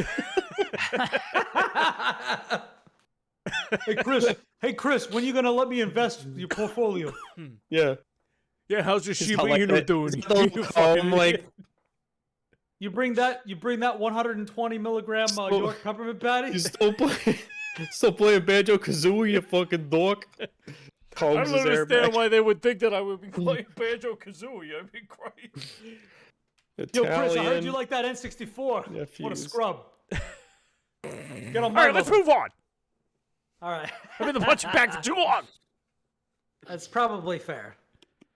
So what else do we want to talk about? I've basically just been playing Returnal this week because it's GOTY is fast approaching. It's either going to be just as an update for you listeners, it is either going to be next week or the week after that is going to be our GOTY episode. So I've got like maybe one more thing. I've kind of like resolved myself to like, I'm just ready to talk about what I'm ready to talk about and whatever else. But I may pick up like a feel good game to kind of fix yourself after playing. Come down from the rage spiral that I'm furious on. anger. Yeah. Yeah. But other than that, like I'm pretty good. But do we want to talk about anything else before we get into this this little spoily cast?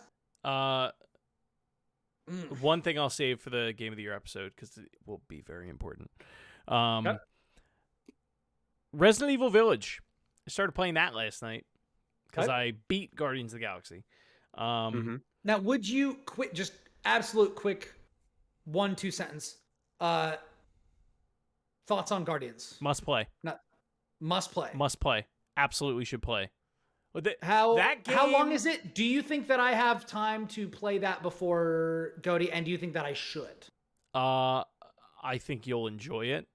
I don't know your life, but I beat it in about a week and a half. I probably had like 4 or 5 sessions ranging from 2 to 4 hours each time I played. Okay. I think it's like 16 hours. Okay. So I could do that. Yeah. Long. It was longer than I thought it would be, but I was fucking locked into this game. I love this game so much. If you had to rate it, at least a 9.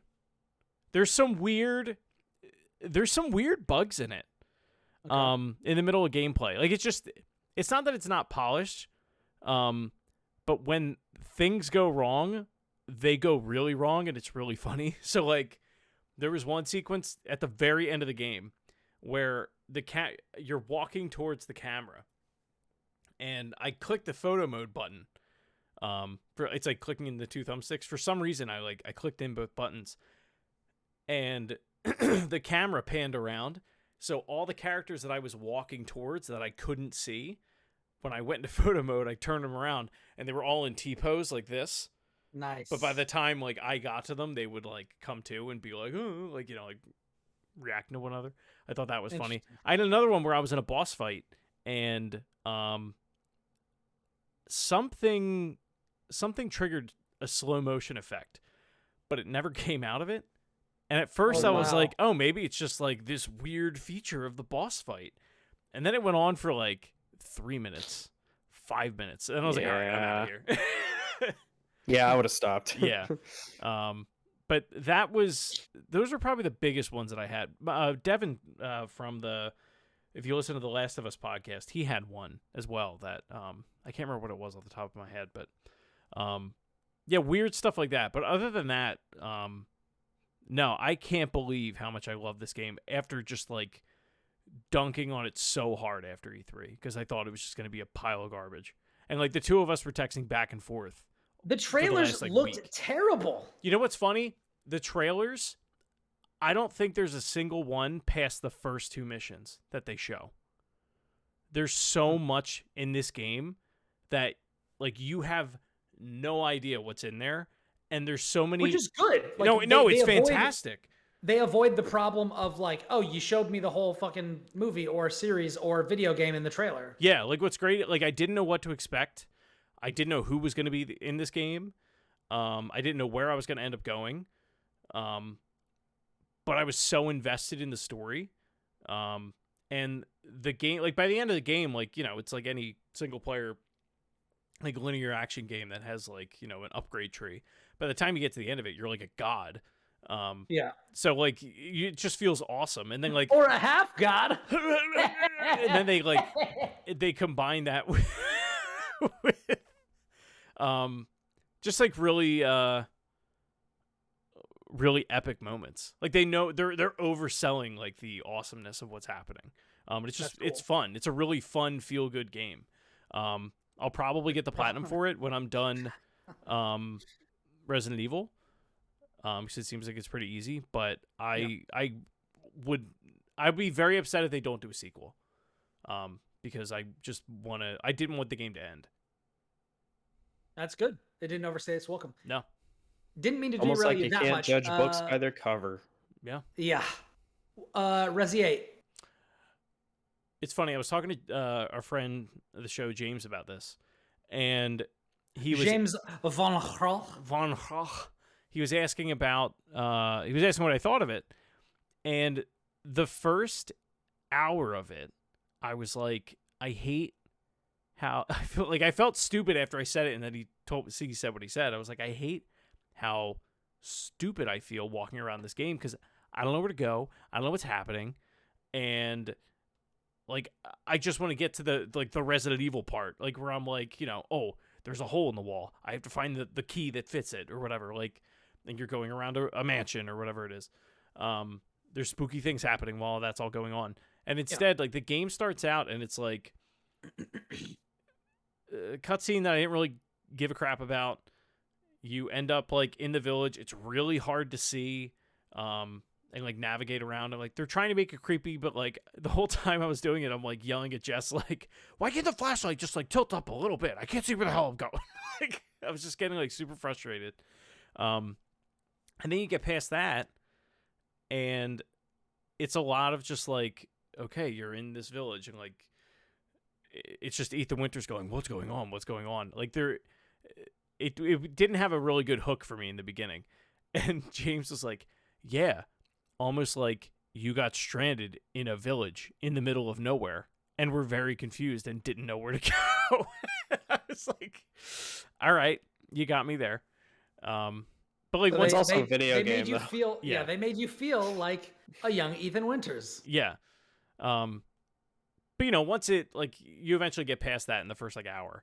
I think you end up in the castle, like with Lady Dimitrescu, and you know, it takes off from there. But yeah, that first like big section, booty vampires and all that sort of yeah, stuff. big booty vampire lady.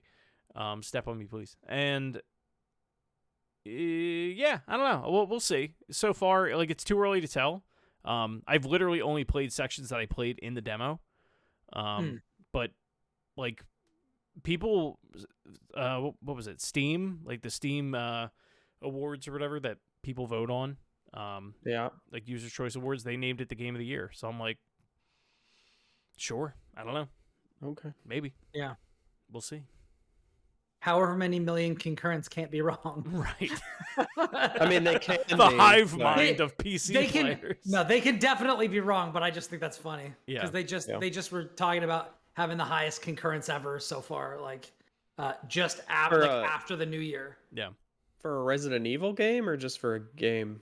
No, just just ever. Steam Like, and- users Steam on in Steam, general. Steam concurrents like were like at the highest they've ever been, like yesterday or something. Yeah. Interesting. Which is good, you know. I hope that will expand when the Steam Deck comes out. But Harry, we'll have see. a good night. I don't know what you're doing, but Later, Harry. Have We're fun. about to talk about some Halo.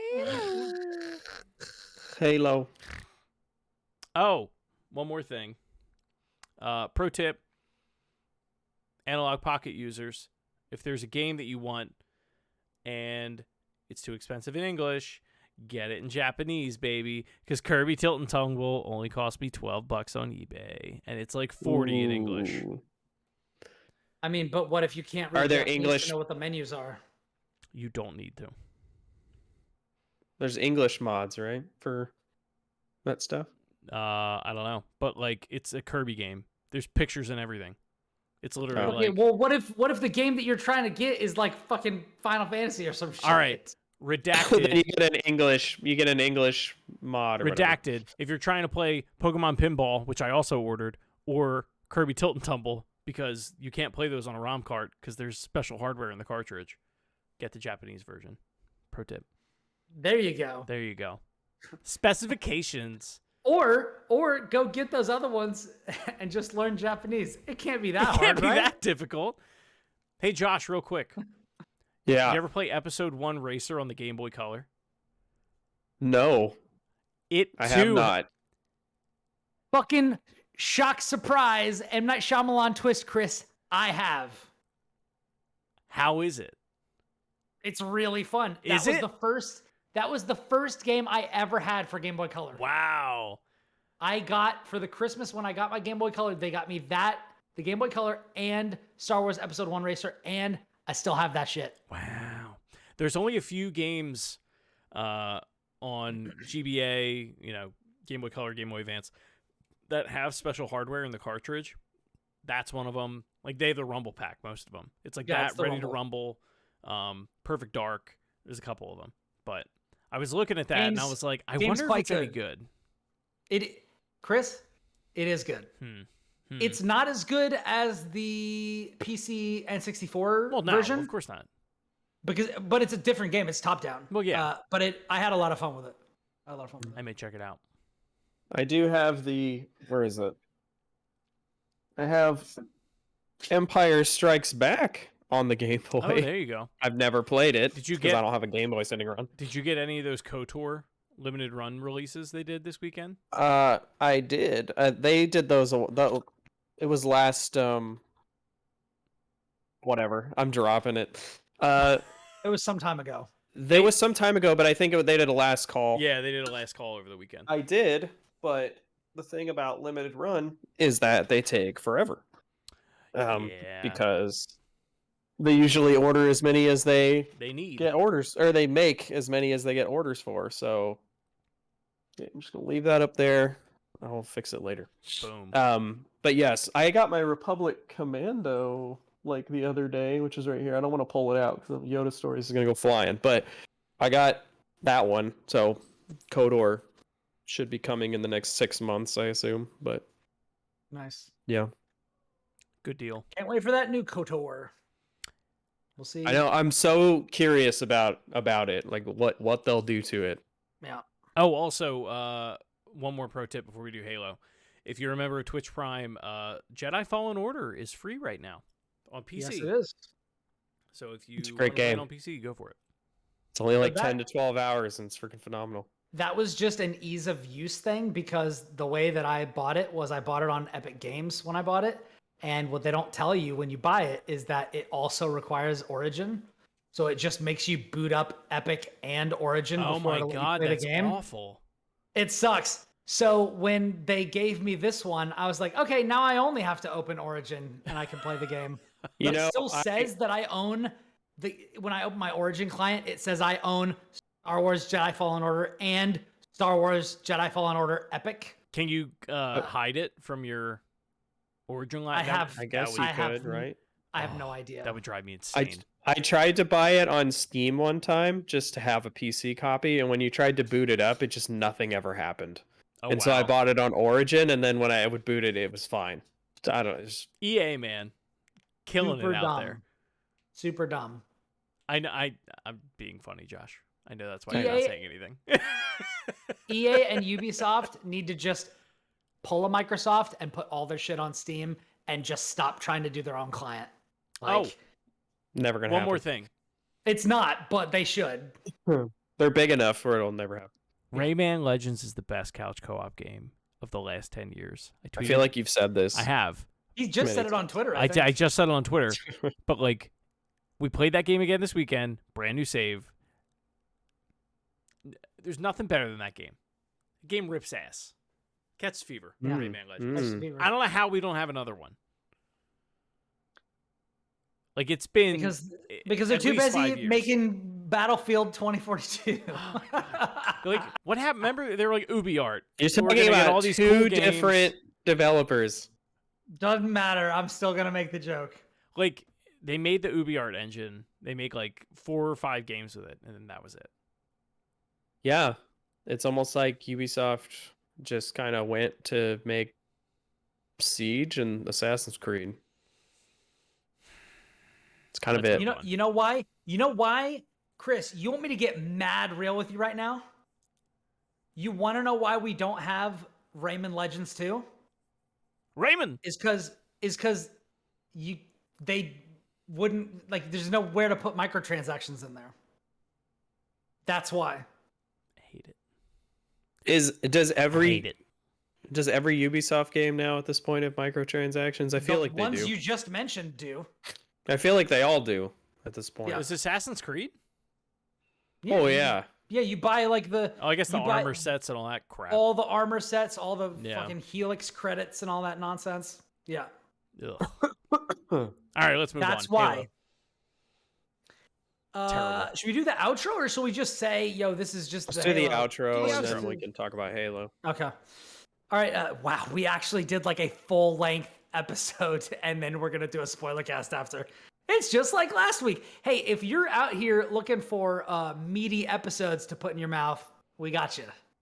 It's the holidays. If you're off, Open wide. It was. It's not the holidays anymore. Yeah, now it's just real life. now I it's guess just so. another year. yeah, another year, another you, and it's another us. Same us, but hopefully just a little bit better. It's a brand new year, and all I got was this cold. I survived 2021, and all I got was this shitty episode of the Platformers. Thank you all for joining us for episode 213. You know what? Hey, listen to me. Listen to my cadence. This ice pack did its work. This ice pack? This ice pack. Okay, I heard ice pag. I mean, maybe I didn't know if that was like a thing that you called it. I thought I was gonna have to make a whole thing about it. I'll shut up. He's like, you never heard of an ice pack? Cue into the next hour of the show. You haven't heard of an ice pack? I go on Amazon, it autocorrects ice pack to ice bag. I'm like, what is going on? Wait, it's like a splinter in your mind. You type in ice pack, it's like, wait, did you mean ice pack? Did you mean ice pack? Yeah. All right, I gotta write this down. Hold on. I also wrote it down. Oh, hell yeah. Mum jump. I also heard ice bag. Probably said it, all right? Who cares? I didn't know if it was a Brianism. I'm sorry. I feel like there aren't that many Brianisms. There aren't, but when I'm they wrong. happen, they're so good. When you're just dumbfounded. What? There are some. What? Yeah. What now? Have we talked about what Josh's hat is called? A beanie. It's a beanie. Okay. Yeah, it's now, a beanie. What are you gonna say? It's a skull cloth. What do you got for me? No. If it had flaps that came down the side, what would you call it? A hat. I don't know. Yeah. Okay. So I call that a toque. But it's also been called a toboggan, but a toboggan is also a sled, so I don't call it a toboggan. I call it a toque. Okay. It's a shillelagh. Tuque. Look it up. I believe you. I just didn't know what it was called. Yeah. Anyway, so that's what I'm saying. So that yeah, the Occam's razor for what you're saying is pretty thin. It's fine. Yeah. But anyways, basically what you need to do is you take a person, give them like 10% Oklahoma, like 80% Southern California, and then like 10% Southeast Asia and the Middle East, and you get me. And with that Southeast Asia vibe, you get a little bit of like the British schooling system. So you get some Britishisms thrown in as well. That's how you get your Brianisms. That's the recipe for Brianisms right there. It's just a bunch of different cultures mashed together in a way that doesn't really make any sense. So that's where you get your ice pags and your tucks and all that sort of shit. I'm over here just when white met bread, but yeah. But anyway, as I said, thanks for listening to episode 213. We're starting it at a way more energetic and positive place than I guess we're ending it. Yes. We're half ending it. The halfway point of the show is way higher and way until more we hype begin than anew. the beginning. Yeah. It's almost like it's all circles, like a halo. The cycle continues. We die, we come back. It's all the same. But anyway, thanks for listening for 213. If you want to talk to us, you can find us on social media. Altogether, you can find us at Platformers Pod on Twitter and on YouTube and on Twitch. So there you go. And you can find me on Twitter and Instagram, although I don't really do Instagram that much.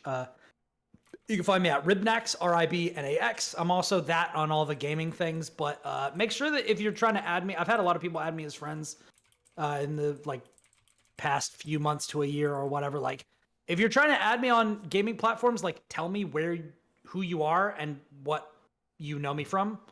Yeah. And then I don't have any problems adding you then. I just like to know and keep a mental log of who everybody is. What's up, Chris? Mm-hmm. Mm-hmm. Nope. I'm keeping this one to myself. What? Okay. You're getting roasted in chat, bud. Me? Yep. Okay, hold on. I gotta pull this up. A bunch of different cultures and the unerring confidence that you are correct all the time. The true Brian condition. Oh, wow. Okay, who was that? Who is that? Mumjum02. Let's say we're writing that down. Yeah. The Brian condition. The unerring confidence that I am right. Well, That's true. Even if I'm not funny. confident that I'm right, I'm still gonna say I am, because why wouldn't I? But anyway, but yes. So anyway, that is our episode. That's where you can find me, Josh. Where can everybody find you? You can find me on Twitter at the Jawa Josh. I don't tweet that much, but if you'd like to see all the cool video essay stuff I'm working on, you can go to youtube.com/mediaismythic. I'm hoping to have a very odd video go up this week that was not supposed to be the one that was supposed to go up next, but it's about Little Witch Academia and Alan Moore. And I'm gonna leave it at that because it's so funny. I might be the only person on Earth to draw a connection between these two things: this crotchety old wizard man and like this charming show about a bunch Academia, of very good. women. Yeah, we just finished season 1. It's very funny. That's really, I like really it a good. lot. But yeah, I watched the movie. The movie's still pretty good. there's 2, right? There's 2 movies, I think. Oh, I don't know. I think I saw the first one, the one where there's like a festival where things go bad. Yeah. That's the. I think there's a short, and then they made that movie, and then they made the show. Okay. Yeah. It's good. It's good. I like it a lot. It is good. It's very fun. One of those. It's one of those things that I like really need to go back to because it's just like very wholesome and sweet and wonderful. Yeah, it's very feel good. Yeah, it's a good time.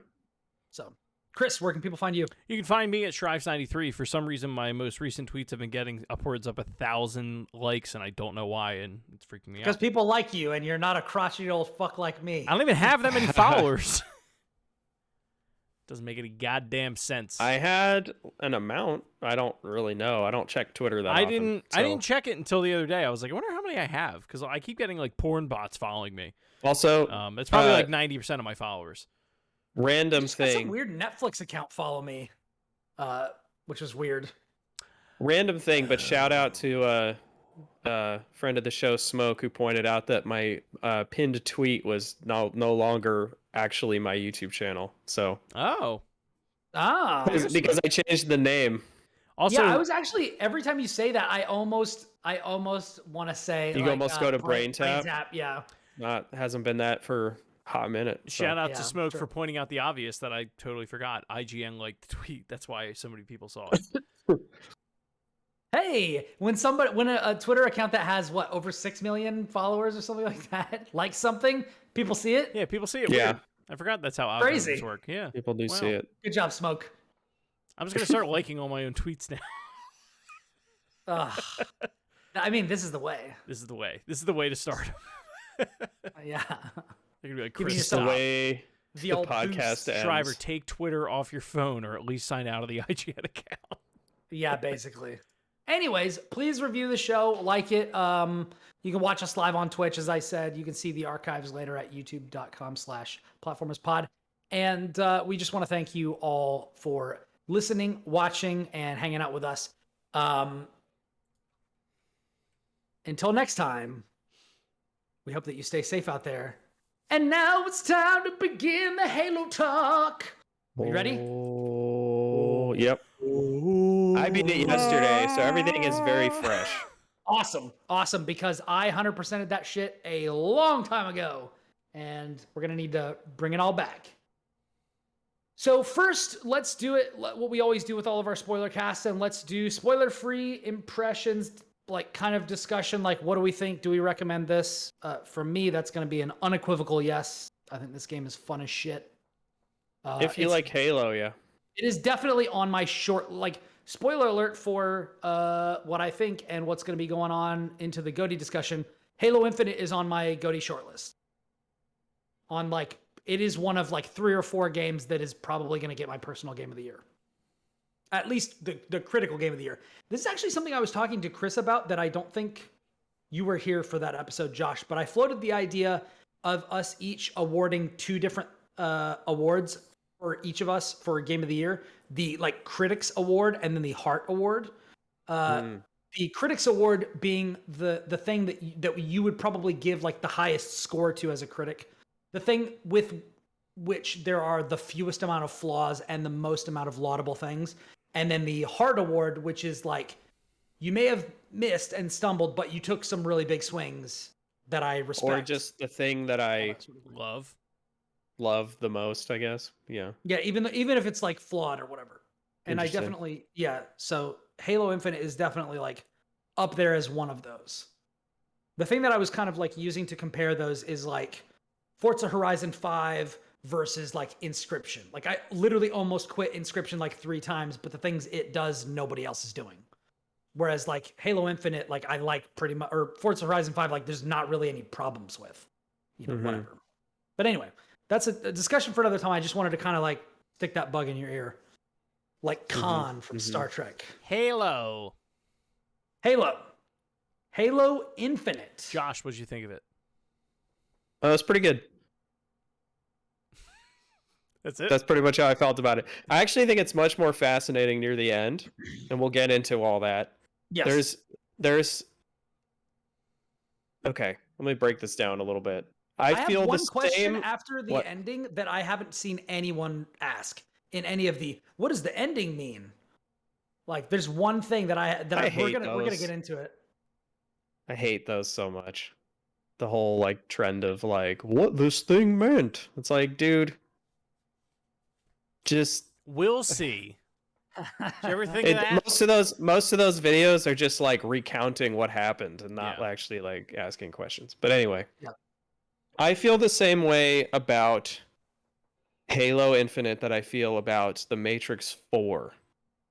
In that, I haven't seen that. I won't spoil anything, and I liked both of these things, by the way. So, people out there who are like think I'm going to say something controversial. Halo is much less silly than The Matrix 4, though. That is true, but Halo has an inherent silliness to it. Yeah. Also, that isn't anything the grunts appreciate. say. Yeah, exactly. Yeah. Anything the grunts say.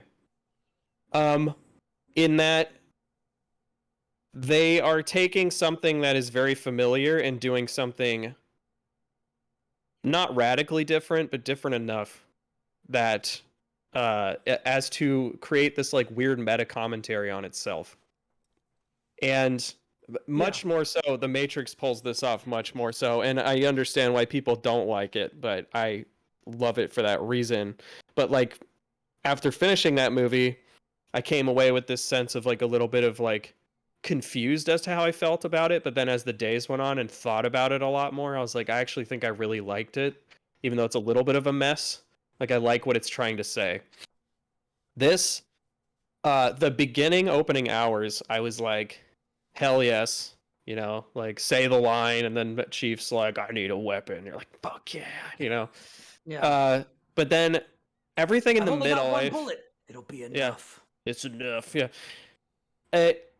Everything in the middle, I was kind of like, okay, like I'm just kind of like, doing stuff, for no reason.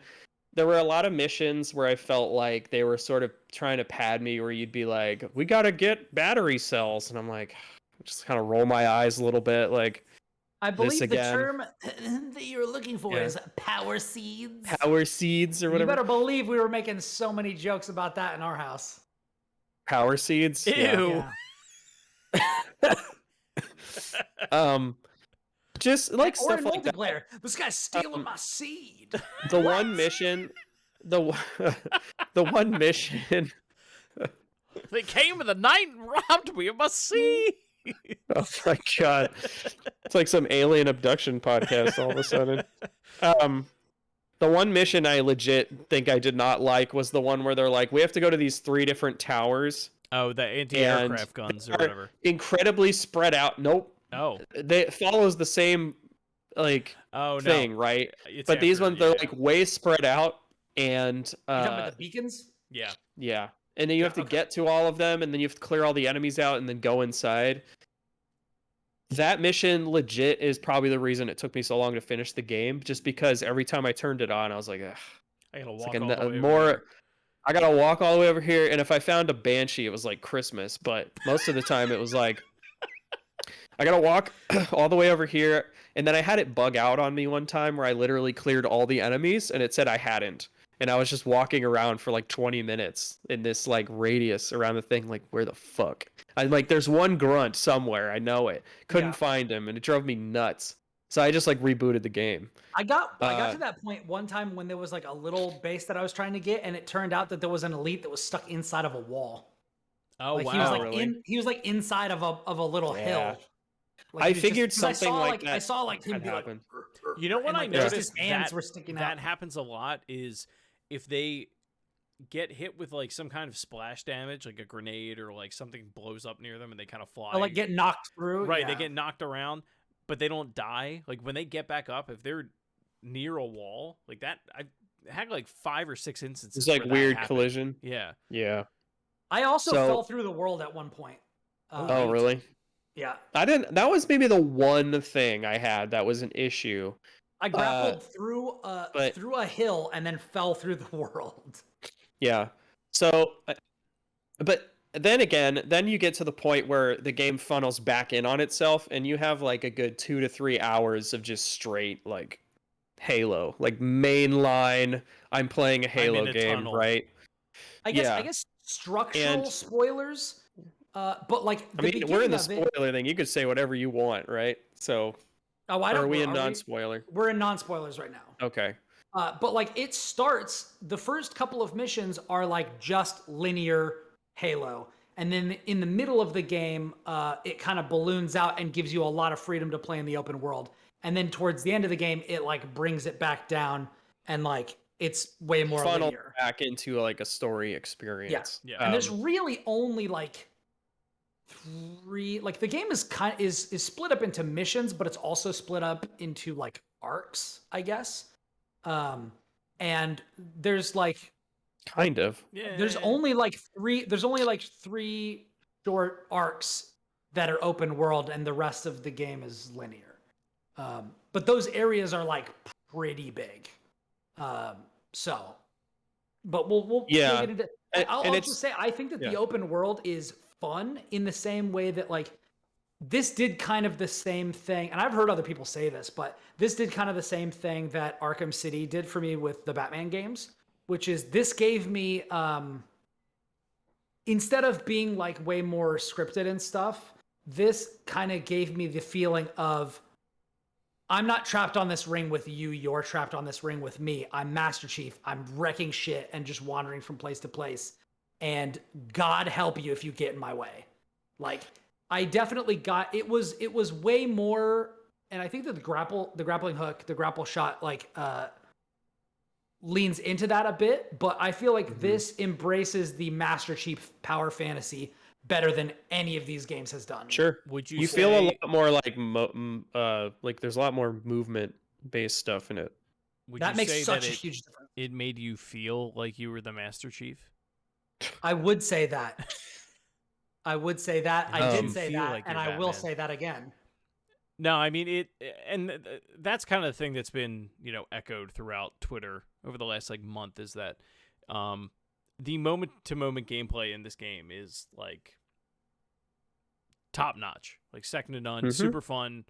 I do agree with Josh that like the traversal in some specifically that part of the game like could be better. That part of the game feels like completely unnecessary. And it's like I don't know why it is that way. Like that they it's Which part of the I mean game? it's padding. The part where like it's you have right to get before to the those final beacons. missions. Yeah, you have to get to Okay. those beacons and do a bunch of stuff. But like Yeah. That's so and weird. I That's don't- like one of my favorite parts of the whole game. I don't know if this was just me and like my experience with it, but like there's one or two of those towers that like it's a pain in the butt to get to. Like you have They're to a pain. like you have to walk to them unless you have like I don't think Unless you can find even, a mongoose or whatever. Yeah, but like I don't even think So- you can have the Hornet at that point. You can because I did. All right, I You didn't. can if you go do all the stuff. Which I think I only missed like one thing, and I still didn't have the Hornet. By the time these words won't mean anything to anybody who hasn't played the game. By the time you clear Riven Gate, you can have it. So like by the time I did that, I literally just had it Yeah. and was able to do what or This like is- by the time you get to one of the fobs in that like in the area just beyond it, like I had like basically everything by that That's point. the I don't even I bet you if I turn that I can't say this for certainty. But if I turn that game on right now, I wouldn't be surprised if I didn't have the Hornet. And I don't know why. Mm-hmm. This is one of the things that I think maybe is a sore spot for the game, but also is interesting because in a way, Halo Infinite sort of finally fulfills the promise of the original game back in 2001, where there's wildlife around and it's like kind of open and stuff. And like when you play some of those sections of Halo 1, like it really feels like that. You're driving around just the Halo ring, just doing stuff. But at the same time, it like just doesn't feel, because Halo's not really like an RPG, and because it doesn't have like a lot of those structures and they're trying to kind of keep it like Halo. I found myself like at first I was doing a lot of like taking out propaganda towers and like going to bases and clearing them out and stuff. And after a while I was like, what am I doing this for? Right. It's like I'm not actually having fun doing this.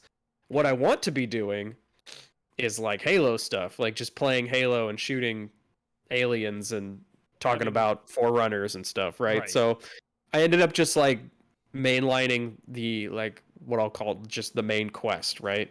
Yeah. And ignoring everything else. And the game was perfectly fine for that. So but then it was like when it was over.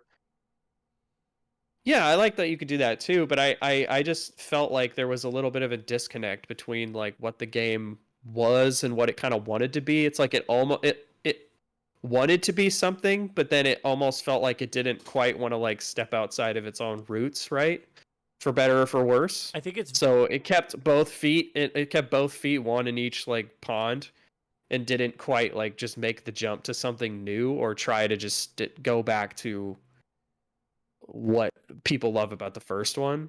I think it's not like a super negative thing, but this was just my experience, right? But just for me, I didn't feel like the open world stuff was all that compelling to me. I just was like, I don't know what I'm doing this for. It's like, yeah, I can unlock, like weapons to summon out in the world, but it's not actually like making my battle rifle better.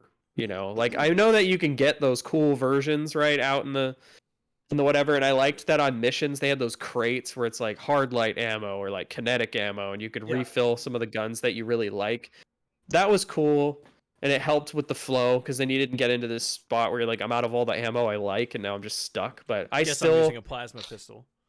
I still wish they had jumped a little further into the like Destiny thing, which I realize I don't want Halo to be Destiny, but I wish that they had jumped slightly further in that doing the open world stuff allowed you to create like a loadout for when you went into a mission. Like you're like, I want an the like battle rifle, and I want a like sentinel beam, and then I just when I kill enemies and stuff, I have a chance to find that kind of ammo. Like but I realized that that's not really Halo. Halo's like kind of throwing it and grabbing the next thing, right? Yeah. Like keep going. So maybe they didn't want to do that, but there were a lot of times where I'm just like, man, I just kind of want to use the stuff I like. Like there are certain guns that I'm like, I don't want this, It's like even those upgraded weapons, like there are the one, and Brian, correct me if I'm wrong, because you got everything, but like there are, I like the battle rifle and I like the shotgun, and I don't know if there are upgraded versions of those that you can get from at least taking out the like the targets, the Covenant targets that you have to kill, because obviously they don't carry human weapons. Yeah, no, they I could be wrong. You might be able to get the upgraded rocket launcher from a target. That might be from a hunter or something. I don't know. But you get what I'm saying. Like the upgraded weapons you get from the Valor, which is from doing like the open world stuff, and then the targets give you the Covenant weapons. Yeah. You can summon, and you can summon all of those from your base. But like the upgraded versions of those, like legitimately, I was like, wow, this gun is way better. I really wish this was the one that I had in multiplayer.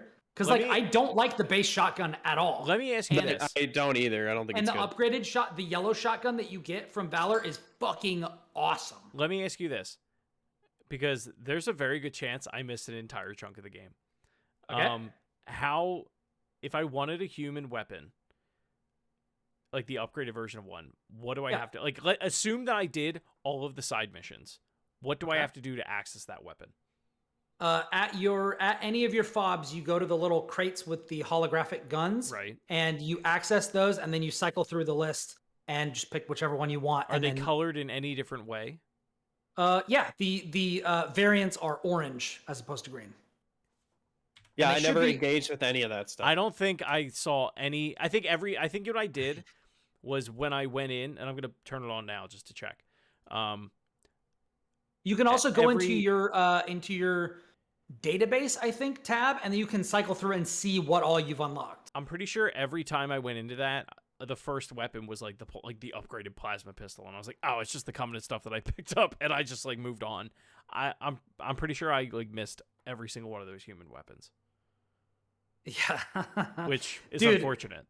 Let me tell you, dude, the shotgun has a much tighter spread, and the effective range is way longer, and it carries like double the ammo without needing to reload. It's fucking ridiculous. Like the yellow shotgun is like easily one of my favorite games, and I don't like the shotgun at all. I'm like, why couldn't this be the one that I played with in multiplayer? Yeah, like, I wish they would bring that. Shotgun. I wish they would bring the original one back. But yeah, it's way more like the Halo 1 shotgun. Like way more. And like the flex sniper rifle and stuff. Right. Where it's like got way more, you can fire it way faster. It's effective in the medium range and stuff like that. But yeah, I like it a lot. Also, Vanalika says that sounds like a major game glitch, falling through the world. And I will say, I don't remember when that was. That might have been actually during the review event. And I was playing the game in a way that most people probably won't be. Because I was in charge of finding all the collectibles, all the audio logs. Well, so I was grappling. I was grappling all over the fucking place. So like I was trying to grappled down hallways. I was trying to. Dude, me too. I was also like trying to grapple to places where like I thought you might be able to get to, but might legitimately not be part of the world. So like I was doing a lot of stuff that your average player probably wouldn't. So and it only happened once, and I 100%ed the game twice. And I was constantly using the grapple shot everywhere. So did you all do the thing where you that extra momentum? So then you would slide super fast. Oh my god, I did that everywhere. Awesome. Every hallway, weapons talking to you, and I'm just like whoosh, like just sliding like. I am. It was great.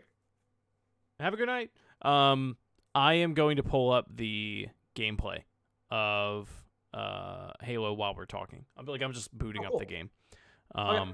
So if it looks like I'm doing something, that's what I'm doing. Do we have anything else spoiler free to say other than like final recommendations? I really like what it does. I think that like what Josh said, it does get into kind of commentary. Like I think that a big part of Halo Infinite is ignoring Halo 4 and 5, and part of it is kind of trying to make good on Halo 4 and 5. Right. And I feel like it is largely pretty successful, but not like entirely successful. I think the way that it does it, without spoiling anything, all of the cool stuff that happens, all the major plot points, or the vast majority of them, you don't even see. You see like them talking about it in a hologram, or like it's mentioned as an after, like a passing thing. Like it's very odd that I don't know that there's been a Halo game that has so many cutscenes that have so little that happen in them. Yeah, like visually. Well, it's almost because like everything that happened, it's like they wanted to be happening to you or to Chief, right? And like when you play Halo 2, some of those cutscenes are like with him, but then anytime you go to like the Arbiter or just like see what the Covenant are doing, like that's not like in the presence of you, right? Right. That's just telling the grander story. In this, it's like they wanted to tell the grander story, but like you said, but only if they Chief like is there. Yeah, so it's like they have to play these like holograms basically. It's kind of weird because you also have these moments with oh my god, I forgot his name. Who's the main brute, the antagonist? Escharum or something like that. Like you have all these moments with Escharum. Yeah. You have these moments with Escharum where he's like talking to the Spartan killer and like all this stuff. not that there's that many of them, but like, it's not like you're only I guess that's seeing true. Chief. Yeah. Yeah, that is that's true. also. But they're always in like the same room too. There was one thing that I thought was interesting that just came to my mind when you were talking about like keeping everything with Chief. I think that one of the big criticisms with like, and this is going to wrap around, so just follow me for a bit. One of the big criticisms with QuickTime events or with cutscenes, in the middle of action games was a thing that was like huge and happened all the time, which like Halo 2 is part of that legacy. Yep. One of the biggest criticisms in those games with the cutscenes is that all the coolest shit that the character does, you don't get to do. Yeah. And that feels bad. Halo Infinite actually takes it a step further, and you don't even get to see that cool shit. It happened like just somewhere else. Right. Well, there are moments where Chief does stuff in cutscenes where you're like, this is cool. Yeah.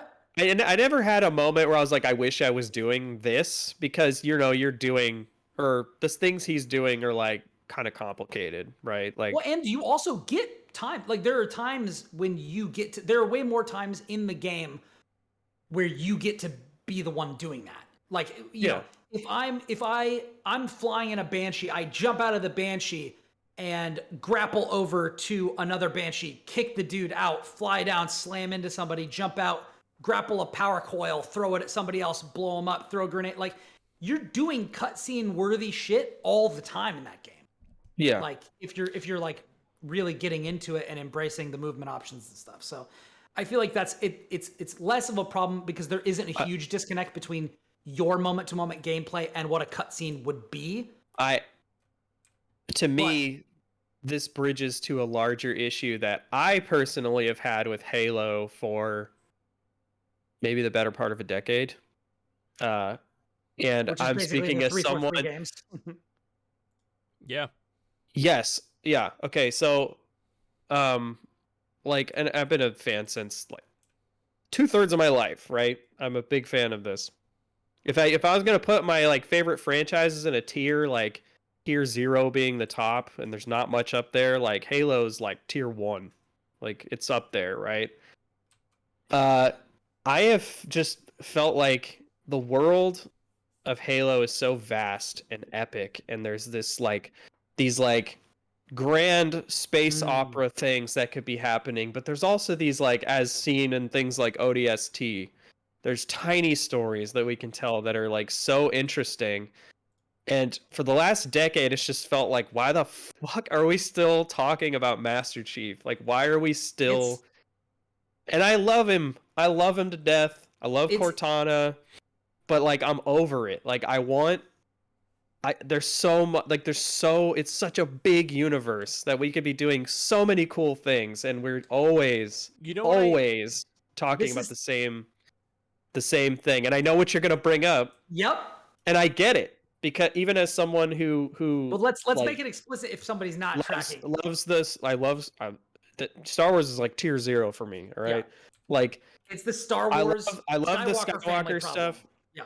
I love all that stuff. No, but I understand it. I understand why people are like, and this is like going into things like Book of Boba Fett, which I enjoyed the first episode, but like I'm just like, I want new stuff. Like I want you to like branch out. This universe is so huge, and some of my favorite stories in it are not even in movies or like TV shows. They're in like books and stuff. Like and that's partially what I love about the High Republic stuff right now, which is like you get 400 years separated from all that. They don't even talk about that. The only connecting tissue is that Yoda happens to be there because he's hundreds of years old, but he's like barely there, like maybe in a scene every so often.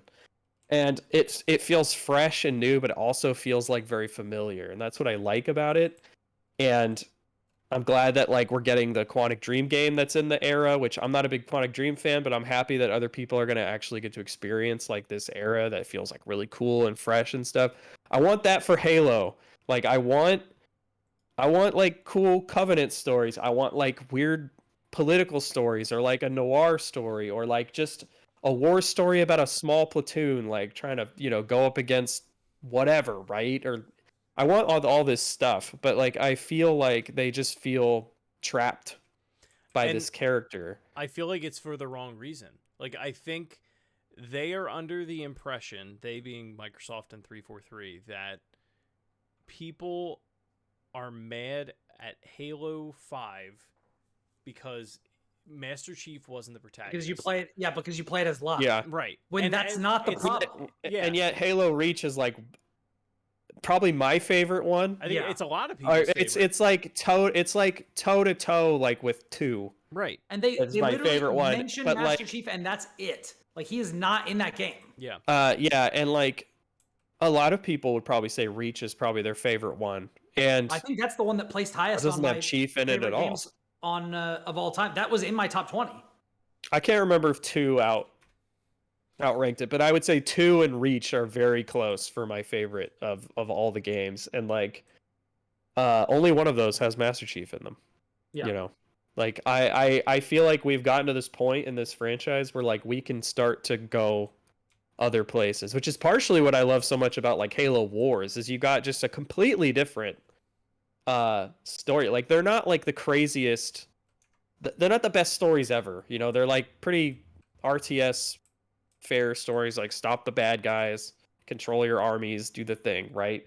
That's the thing that I liked about Halo 2 is that you got to be the Arbiter, and the Arbiter is awesome. Yeah. But like what I love about that Halo Wars stuff too is like it leans into the space opera. It's like we're doing this big, like bombastic, grandiose thing that like even in excuse me, I have a cold, remember?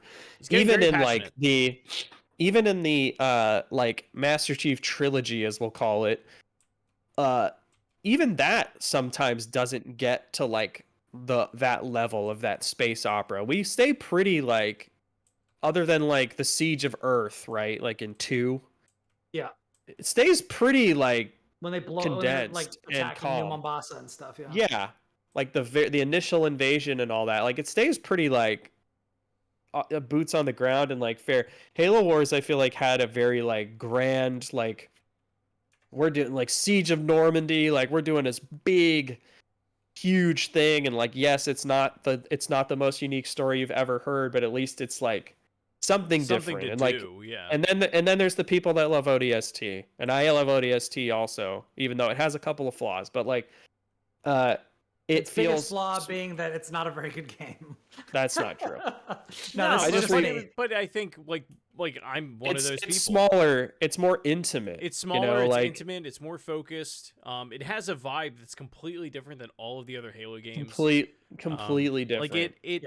But yet it fits. And it fits. Like it's set out to do a thing in a universe that is well established. It added some things, or expanded upon them, and.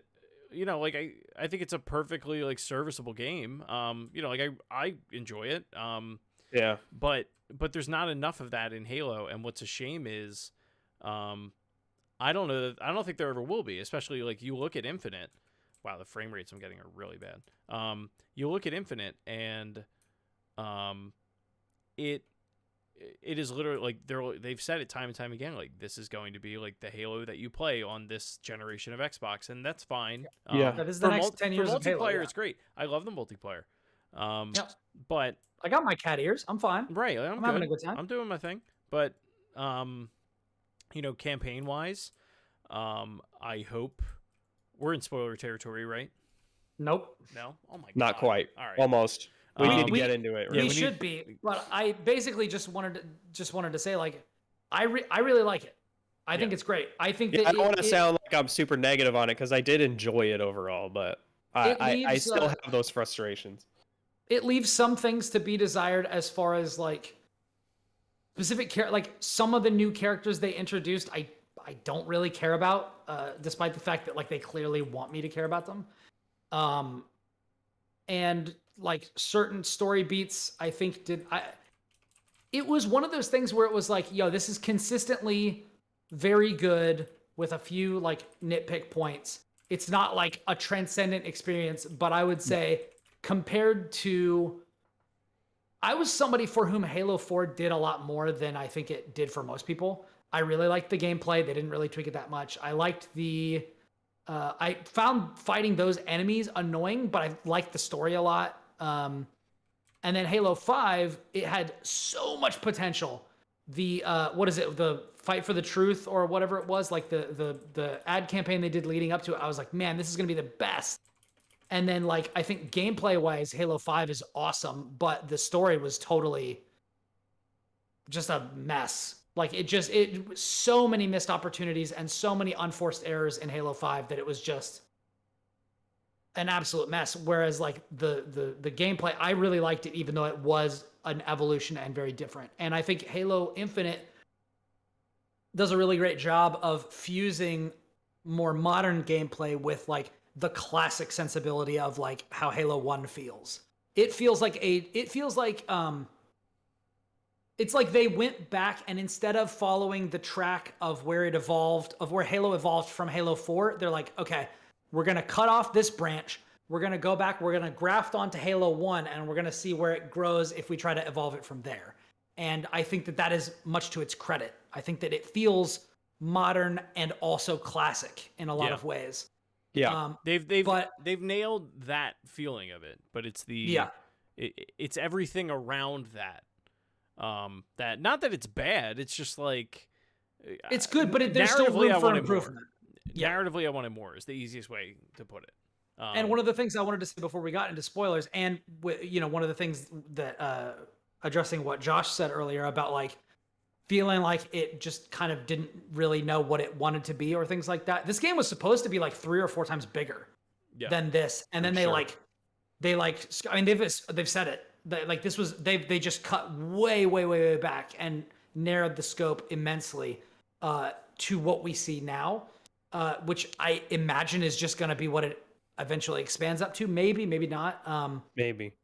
But there's plenty more ring for them to. Yeah, and they call that out in some of the audio logs and stuff. But this ring is different. But I think that oh my god. But I think that this is really, really good, and I think that if you liked old Bungie Halo, this is as close as 343 has gotten. No, it is. It is. Also, so I would, the stream that I just had, or the gameplay that I just had up, did confirm I did have those weapons. I had no idea. And I'm done playing the game now. So. I wonder if I have them and didn't know. Yeah. But I just usually just kept going. I almost never went back to a base. Yeah. I don't know. But anyway, let's get into spoilies. I'll be right back. I'm going to run upstairs. I have something I was going to wear for this podcast that I just remembered, and I forgot we were doing it at the end of the episode. So I'm going to go get it while you guys get into spoilers. So I'll be back. All right. Okay. While he gets his Halo MeUndies on. Wait. It's gonna be a Speedo. It's gonna be a Master Chief Speedo with a helmet on the front. Right on the crotch. Yeah, with a helmet on the front. Yeah. That you can take off and is wearable if your head is the size of a cat. Mm-hmm. So yeah. So we should talk about some spoilies. So after this point, all bets are off. If you don't want to hear details about the campaign and the story and all that sort of stuff, now is the time to dip out. But yeah, I think we would all recommend it, particularly because the multiplayer is free and you can just download it on Xbox or Steam or whatever. It's awesome. If this is your first Halo game, absolutely not. I would not recommend it unless you're just playing multiplayer. Multiplayer, yeah. This game definitely feels like it was made for like us. People have been playing it their entire life, you know? Yeah. And there were moments in it that I thought were really cool. It's funny that I didn't even think about what Chris had said when he was like, none of the big cool moments like happen on screen, if you will. They happen in like holograms where it's like Cortana becomes this. Correct me if I'm wrong, because I didn't actually play 5, but like Cortana becomes this like basically AI like god who has like armies and other AI that work for her. This happens at the end of Halo 5, yeah. That all was cool as shit. I was like, that's super cool and interesting, and like changes the state of the galaxy or the universe, if you will. But like, yeah, none of those moments really happen like in front of you or like during what you're doing. It's like everything happened 6 months ago. Well, yeah, and you're sort of just like there. But you don't even get to see it on the video. It's a hologram of the thing happening. Like, I would have loved to see, like... It's like a hologram within a hologram. Yeah, I would have loved to see Atriox and Cortana in that room when she was just like, hey... Like, we're going to destroy your planet. I'm about to blow you up. Dude, okay. There it is. Oh, we were wrong. I said it was gonna be. My prediction was it was a Speedo. Yeah, with, I was like, so he's gonna go to his MeUndies with a Master Chief helmet on front that you could then remove from the Speedo and then put on your head if it was very small. I would love Master Chief MeUndies, for the record. If anybody knows anybody that works at MeUndies, make that a print, that, because I would have that in my subscription and I'll have to. Just says UNSD on the front of it. Got him. Like Sergeant Hatred with the letters going down. Heck yeah. Yeah.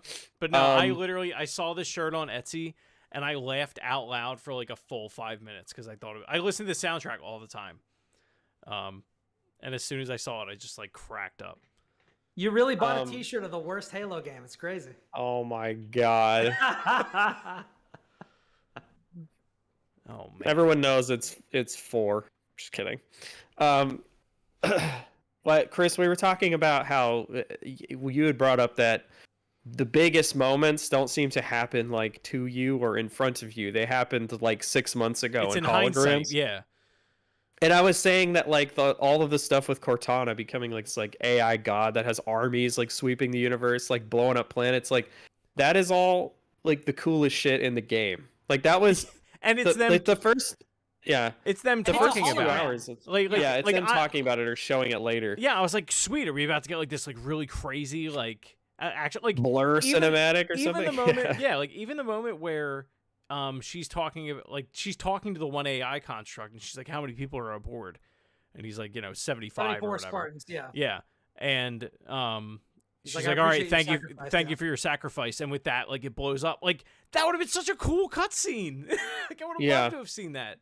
Also, I feel like the Chief was entire on that station. You know what I mean? Like if that was a level, and then at the end, that AI decides to side with Cortana, and then like it just explodes.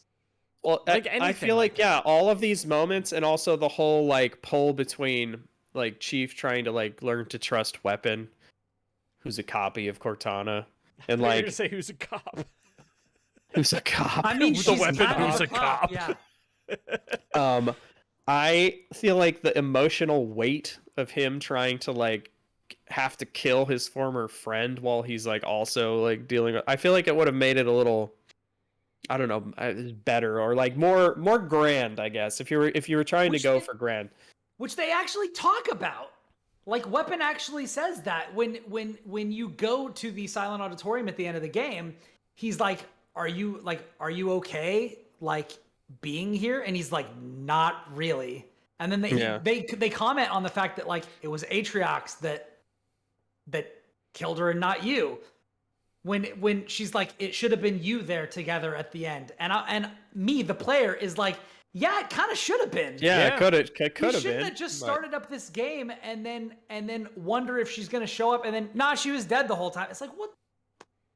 There was no payoff? Yeah. Like, unless there's a Halo 5.5 between that and Infinite, which they're never going to do. I mean, unless it's a novel. There's no like the reconciliation we get is with another person. Well, and the other thing that's weird with it is everything that they set up in 5 with what is it, the Didact and like the Forerunners and all that, like they tee all this stuff up for it to end in a comic strip, and then we just never see that guy again. Like the Master Chief kills him in a comic book that most people haven't read. I haven't read, and I didn't know that was the case. Yep. That's why he's not in the game. And then they said it was canon, and then that was it. I mean, all the books and comics are canon. Well, yeah. No, he kills the Didact at the end of Halo 4. whoever the enemy is at Halo 5. It's Cortana, right? No, there's another. This fucking game. Hold on. There's another enemy in that game. I'm gonna look this up. May You guys call me on this, but you guys keep talking. No, I mean there's. Yeah, the things that got me excited in this game, at the end of the day, the things that got me excited, story-wise, that were like the major points in probably the latter half of the game, all happen off-screen in a hologram and aren't that fully fleshed out. You could make like and they'll never do this, but it would be so cool. You could make like DLC of stations of like almost like a Halo Reach thing. Stations of the Cross. No, like stations of different UNSC groups that are like fighting Covenant, like on their ships or whatever. While Cortana is like trying to get them. And then ultimately I don't know, I guess you only have that one where it's like, it turns. I don't know. All I'm saying is I wish there was more of that kind of thing. Also, in this game. A little bit of a failed, no, not failed is not the right word. Missed opportunity with I don't know why my camera decided all of a sudden to go out of focus, but like a missed opportunity with the downed Spartans. Like, those could have been missions in the same way ODST was, where you find the little thing and then you play as a mission as that person. And you know what's funny? I thought that as I was playing it. And even there are parts of this game where it feels like they were going to do that and then they didn't. Because like keep in mind, and I think it's why the game is the way it is. It's the open world is very stripped back. A lot of it, the open world section in general feels pretty padded, and then the narrative beats that are there are pretty thin. I think a lot of it is because they have scrapped and recreated this game a number of times, and it got to the point. It's pretty obvious. Yeah, they were like, we just have to create this and make whatever we have work. But I agree. That would have been a really good implementation of like, oh man, what happened to this Spartan? Like, let's go experience this. You try to take on the Spartan killer and you just can't. You do that for like 2 or 3 missions or whatever. Like, that could have been neat. Like the ending episode of Reach or something. Yeah. But yeah, and I think that as much as people don't like Halo 5, one of the things that it did do was introduce interesting characters. Like, they didn't do a lot with those characters, but the Spartan that was on Locke's team that was wearing like the rounded armor that spoke the elite language, she was a really interesting character. They could have done, and all of these Spartans that you find equipment for, that you find dead throughout the story, they're in the audio log. So if you get all the audio logs, like, you will hear them fighting, but it's in an audio log and not in a mission or not in something where you see it or like a cutscene or a flashback or anything. And it sucks because the whole premise of the thing is that Master Chief gets beaten at the beginning and then the humans lose. And he's coming back after that and trying to like fight back. So like a lot of the interesting or tragic or drama filled stuff already happened. And I'm not sure that formula is great for like a compelling kind of drama. This is agree with everything you just said, but then this is also on the other side of the coin where like the kind of meta conversation about this game pops up, where like a lot of this plot is just,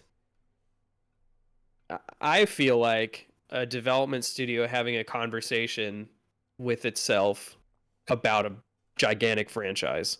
Of what do we do with it?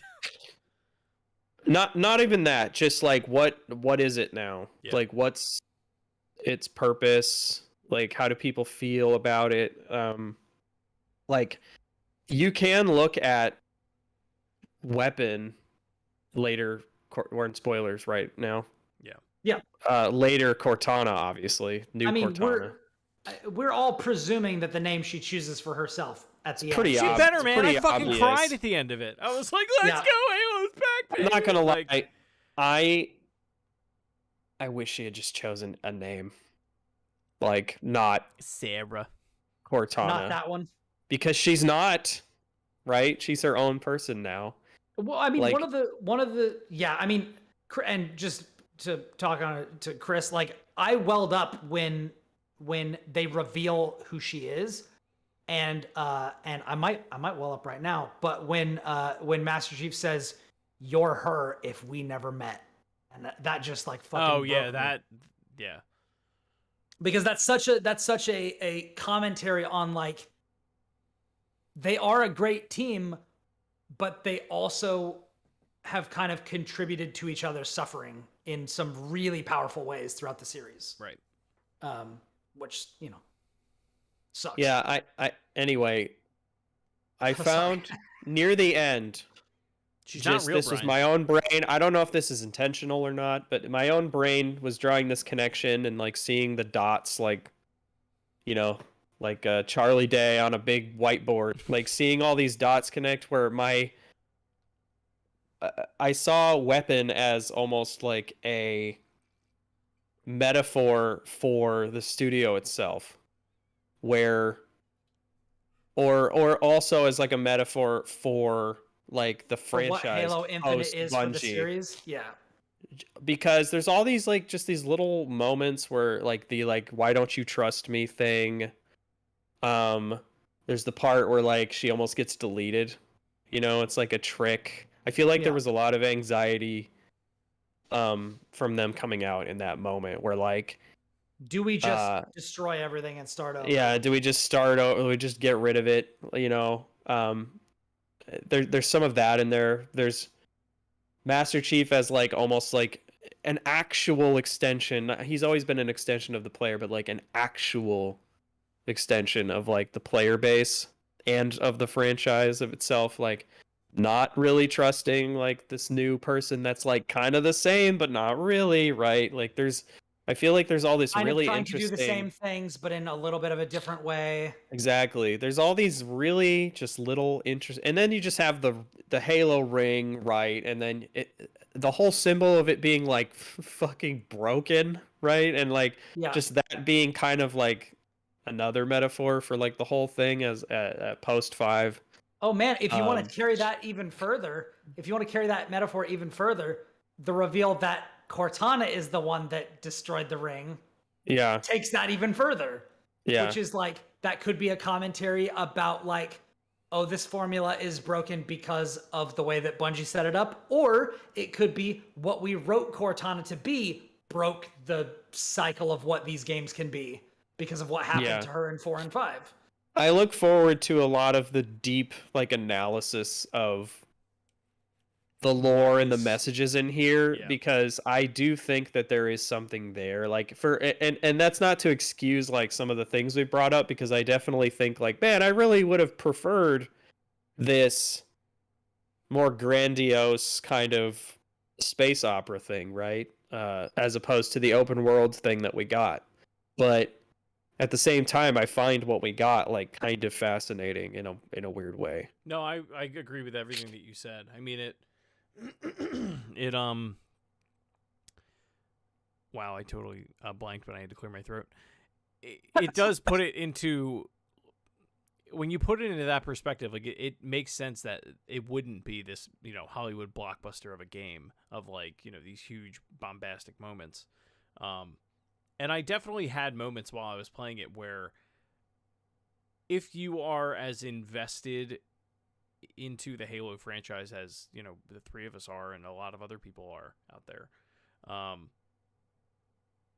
it's pretty hard to not pick up on, like, that it is like them basically grabbing you by the shoulder and being like, we get it. Like, we messed up. We're sorry. Remember how much work we put into to Master Chief Collection? Like, like we're trying to make it right. I think what has me concerned is not, I don't even know if it's concerned. It's just like, what now? Like, okay, this game came out. What is going to be the release cycle of more single player content, if any? what is yeah, that it's even like, gonna and be they said focused that around? this game is their next 10 years. So I'm like, do we get more campaign? Do you like make the Right. ring bigger and tell more stories? Like, I assume we do. Do you give me more biomes or like, any of that? Like, does it become this? In the audio log, one of the just Spartans that survived there, because there is like the Russian Spartan that Yeah. survived. He said he's going up spin away from where the banished are to try to survive. Because he's not sure what else he can do for the UNSC at this point. So I mean, we could like go that's up an and interesting meet him. story there that you you can get into. then you can make a survival game. Yeah, like it being a sandbox of like, if this is where Halo is going to happen on the Zeta Halo ring, then like, let's do it. My question is, like, will they? And What does that look like? Yeah, what does that look like? Like, is it just Yeah. what we just did with a few story moments sprinkled throughout? Maybe we get like another 5 missions or so. Or like, and I mean, I'd love the idea of them taking that ODST approach of like, hey, this is like a side mission of like something that happened before Chief got to Zeta Halo. Like that would be cool. This is the war with that squad of Spartans. Like something along those lines. I don't know if they'll do it. I don't know if they have any. I mean, they could even take it further and make those like different modes. Yeah. Like you could have like when they inevitably put firefight in this game because what's gonna happen. Yeah. Fucking hope. You have like some squad of Spartans off somewhere on the ring, right? That like Chief hasn't found, and you say like, this is where firefight takes place. You play as these 4 characters. Maybe they all have different abilities or like loadouts or whatever. Just some kind of context, and they say like, we put it in the game, and now you got that. Yeah. And then like with the Russian guy, we're like Halo, but a survival game where you got to build like, a It's wooden, like, yeah, or something, something silly. I don't know, but I don't know that I just want like, oh, we added a part to the map and now you can go do. Remember that thing you were doing that you weren't super into? Like you can go do more of that. That's like, less interesting to me than like everything that we just mentioned. Yeah, I don't know. I mean, I'm very curious. I again just really. And I feel like they're not going to go in the direction I want to go just based on the ending and the whole, like, it has a very, like, Pirates of the Caribbean, like, bring me that horizon ending, it really does. Yeah. And it's just like, fuck, we're just really we're going to really double down and have more Master Chief, aren't we? It's that. I just don't want that. Even the post-credits scene, and, like, granted, I didn't play Halo Wars 2. I'm a little rough on my post Halo 3 knowledge or post Halo Reach knowledge. I played 4 and 5 like once each. That post credit scene happened, and I was kind of like, okay, I don't know what this means. Okay, like I mean, I thought maybe it was supposed to be Atriox, but I don't remember. I was like, okay, it definitely is. So the post credit scene is Atriox. And he holds up this container that's filled with this like gold energy, which to me clearly reads as this is energy that was sent to him by the Harbinger. They're the people that were working together, not just Escharum and the Harbinger. Is that supposed to be after the events of what we just played, or is that? Yes, I assume. Yeah. Okay, because she says now you have everything you need. Yeah. Make it happen, basically. My understanding is he uses that energy that she sent him to find the place where all the Endless are indexed, and he's going to release them. Okay. Which is what they were talking about. Like, the Endless will return because this is what's going on. In the Avengers. The thing that I had a question about was, when you see Escharum, his right eye is blind. Mm-hmm. His left eye is black with a red iris. In the opening cutscene of the game, Atriox beats Master Chief, holds him out over the edge of the ship, and drops him into space. His eyes, both normal colors. In the ending cutscene where he's putting that energy into the index machine, one of his eyes is black with a red iris. It's the same eye that Escherum's was black with a red iris, which made me wonder what is happening. What is happening to these guys that is turning their eyes that color? The first thing that I thought when they were, because they kept talking about, Escherum made these weird cryptic references to this, nothing ever ends on this ring. Everything's looping. And I was like, God damn it, are they doing a fucking time loop game in Halo where Escherum and Atriox are the same fucking person? And Master Chief was gone longer than 6 months, but events just keep looping and looping and looping. So Escherum is just a really old Atriox, which is why, one of the reasons why Cortana asks him, like, if you had your life to live over again, would you do anything differently? And he's like, I'd make all the same decisions. And she's like, perfect. So this was my favorite line in the whole fucking game. It was she goes, if you knew you were going to die, what would you do differently? And he says, I would change nothing. And she says, perfect, thank you. Yeah. And walks away. I was like, fuck, I love that line. Which is good. Yeah, that is true. I don't know why. Just the delivery like the fucking is... the fucking like disdain in his voice and like the just like chest pounding. I was like, this is really good delivery for like a line that's like pretty good. Yeah. But he just like made it great. I don't know. Thank you very much. It was great. Yeah, there's moments like that where I'm like, damn. She's a delight. Like, what if this was the plot? Yeah, there's a lot of stuff in that game where there's so much potential, and I like what they did with it. Right there, though, you know what it feels like? You know what the end of this game felt like? It felt like the end of a fucking Marvel movie, where it's like, wow, I watched the thing. It set up the next one, maybe. Yep. Like, yeah. Like, what did I get out of this? Like, that's kind of how I felt. And that, look, I'm at every Marvel premiere day one. Like, don't get me wrong, I love that absolutely. shit. But absolutely. I went it to definitely had had that vibe. Yeah. No, I get what you mean. Yeah, where if you look at like what was it that actually happened line in this game? Not much. Not a whole lot. Yeah. It's really, I mean, at its core, it's just a story about a man learning to love again. Basically, kind of, yeah. Like letting down the armor, like opening back up, right, to other people is sort of what it's Speaking about. Of, you were talking about lines that like there were like I think there were like 2 or 3 points in this game where I like kind of welled up a little bit. One is that one, which is the one that I talked about earlier, which is you're her if we never met. Another one is after Weapon realizes that she's a copy of Cortana and is like, did I do all of those things? Like all of these terrible cataclysmic things? Did I kill all of those Spartans? Will I do something like that? Will I become that again? How can you trust me knowing that I'm her? And he says, I don't, but I want to. And I was just like, God damn, like, just punch me in the chest. Like that feeling of like not trusting somebody, but just desperately wanting to. That's real talk. That's how I felt about some people who have made some questionable decisions post-pandemic. I don't trust you, but I really would like to be able to. Agree. No, I feel you. I feel like this game is... It's funny because I feel like we just...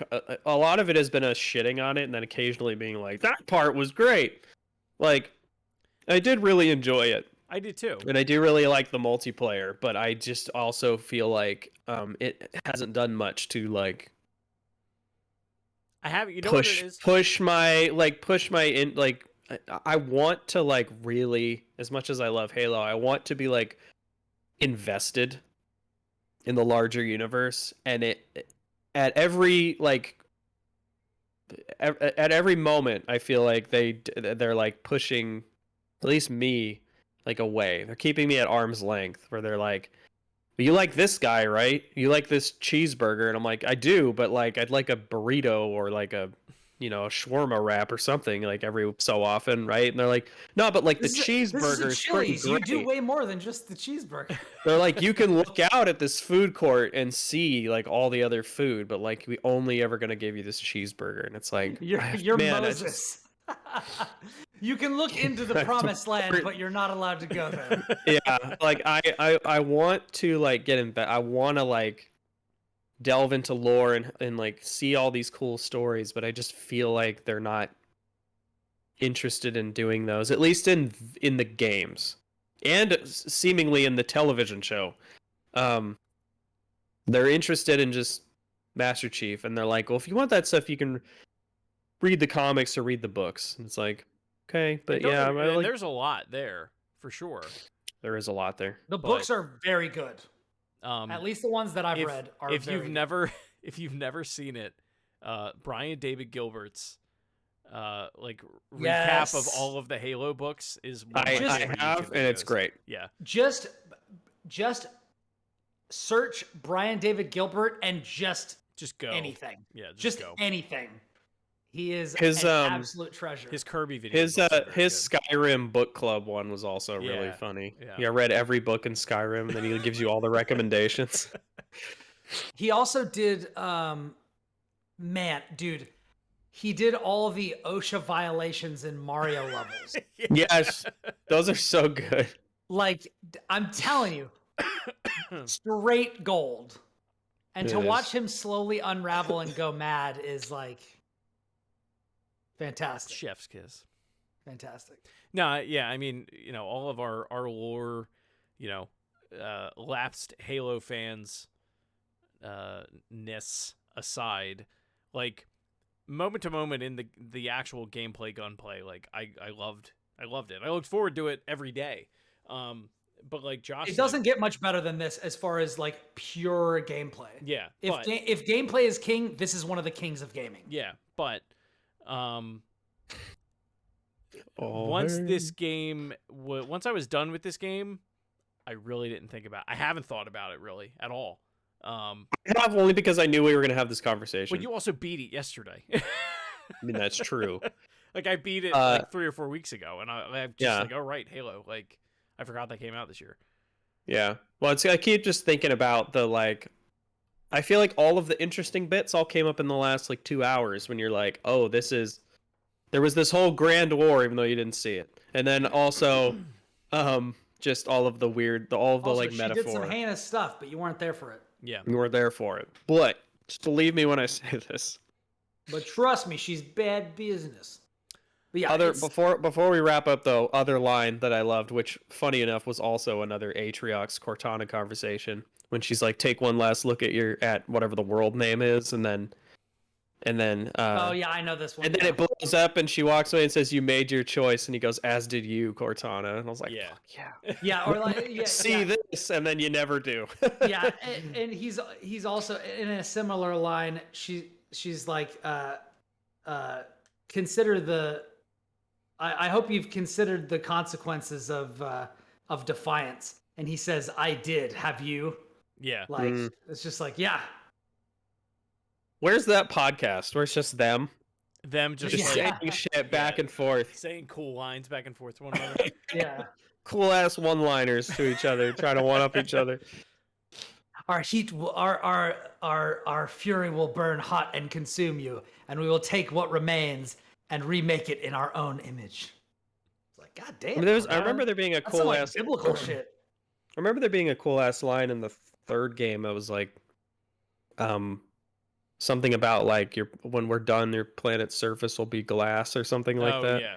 I was like, fuck, that's cool. All right. The last thing I will say, and this like sums up like what I look for in Halo, basically, in terms of like just moment, and I think it's the case with most games at this point. I think everybody knows it. That first mission where the ship is like coming apart and you're grappling between different like shipping containers and stuff like that is that's probably the coolest moment in the game for me, and it's in like the first 30 minutes. I'm with you. The first like hour and a half is really good. Yeah. It starts out so strong, and like not that when it opens up I like didn't like it. Like I loved the time I spent with the game, but and Mitch Saltzman I think was the one that actually tweeted it out. Like, it's a shame that there's not more of that throughout the experience. Like even on like the campaign missions that you do, I wish there was a little bit more of that kind of, you know, those kinds of sequences. Cool. But yeah, Halo good. I would say catch the fever if you're a Halo fan. And I would If say not, catch the multiplayer fever if you're a shooter fan. Yeah. Even if, and I will put it this way, Audrey was never into playing multiplayer games. Since we got the multiplayer beta before the campaign came out, she was just like, I'm just gonna jump in and just play it. And she now, like, she didn't really push through the campaign that often. She was just like, I actually think I prefer playing this like competitively, like multiplayer against other people more. So this has turned her, a person who jumped and was scared when we tried to play GoldenEye, a game that she was already familiar with. When I turned around a corner and shot her, like she was just like skittish and scared. She has now become a full-on, like, I play games online and talk trash at people and stuff like that. Yes. She's desensitized like the rest of us. Yeah. So, like, and the multiplayer is free and very good. Like, and they're expanding it. They're doing, events. Like, I got they did the winter contingency where you could just log in and play a quick play game and get, like, a free reward, cosmetics and stuff like that. Like, it's just fun. Mm-hmm. And, it's one of those games for which, like, none of the microtransactions give you any sort of gameplay benefit. So you're totally fine just going in stock, not customizing your character, and just play the game and have a great time. Yeah, but then you don't have cat ears and you look like a fucking noob. Yeah, you got that gray armor that I can't stand when people have. Because, like, just change your color, dude. Just change your color. Blue, I'm wearing purple, the red, samurai whatever. armor, but it is gray. It is gray right and now. boring. Because I didn't realize not all the shaders work on it. Yeah. So which I usually think is dumb. Yeah. Usually and I might change back, even though it's super cool, but like I might change back because I usually rock. I just lost that. Okay. You okay? Yeah, I got it. We've just been going a long time. I usually rock green armor with a gold or an orange gold like visor. Yeah. Like the Master Chief. I don't know when the last time you guys booted up Master Chief Collection was and just looked at like some of the cosmetics in it. It's been ages. Dude, there's some really cool shit in that game. There is cool shit in that game. There's a lot of cool shit in that game. Yeah, there is a lot of cool shit in that game. I still think Reach has my favorite customizations of any of the games, but that's why I'm really glad they started this season with Reach stuff. Yeah. Because like I'm able to get like a lot of that same stuff from that. So, but anyway, all right, that's it. It's really good. So this is the episode. Thanks for sticking around and watching our Halo spoiler cast or listening to it if you're on podcasts right here. Any final things? I think we covered pretty much everything. So no good. What? Gotta go make dinner. So we'll catch you in the coming weeks with a Spider-Man No Way Home spoiler cast and then our Game of the Year discussion for 2021 since the year is officially over and a new one begins. Yep. So we hope that you've had a wonderful New Year's out there.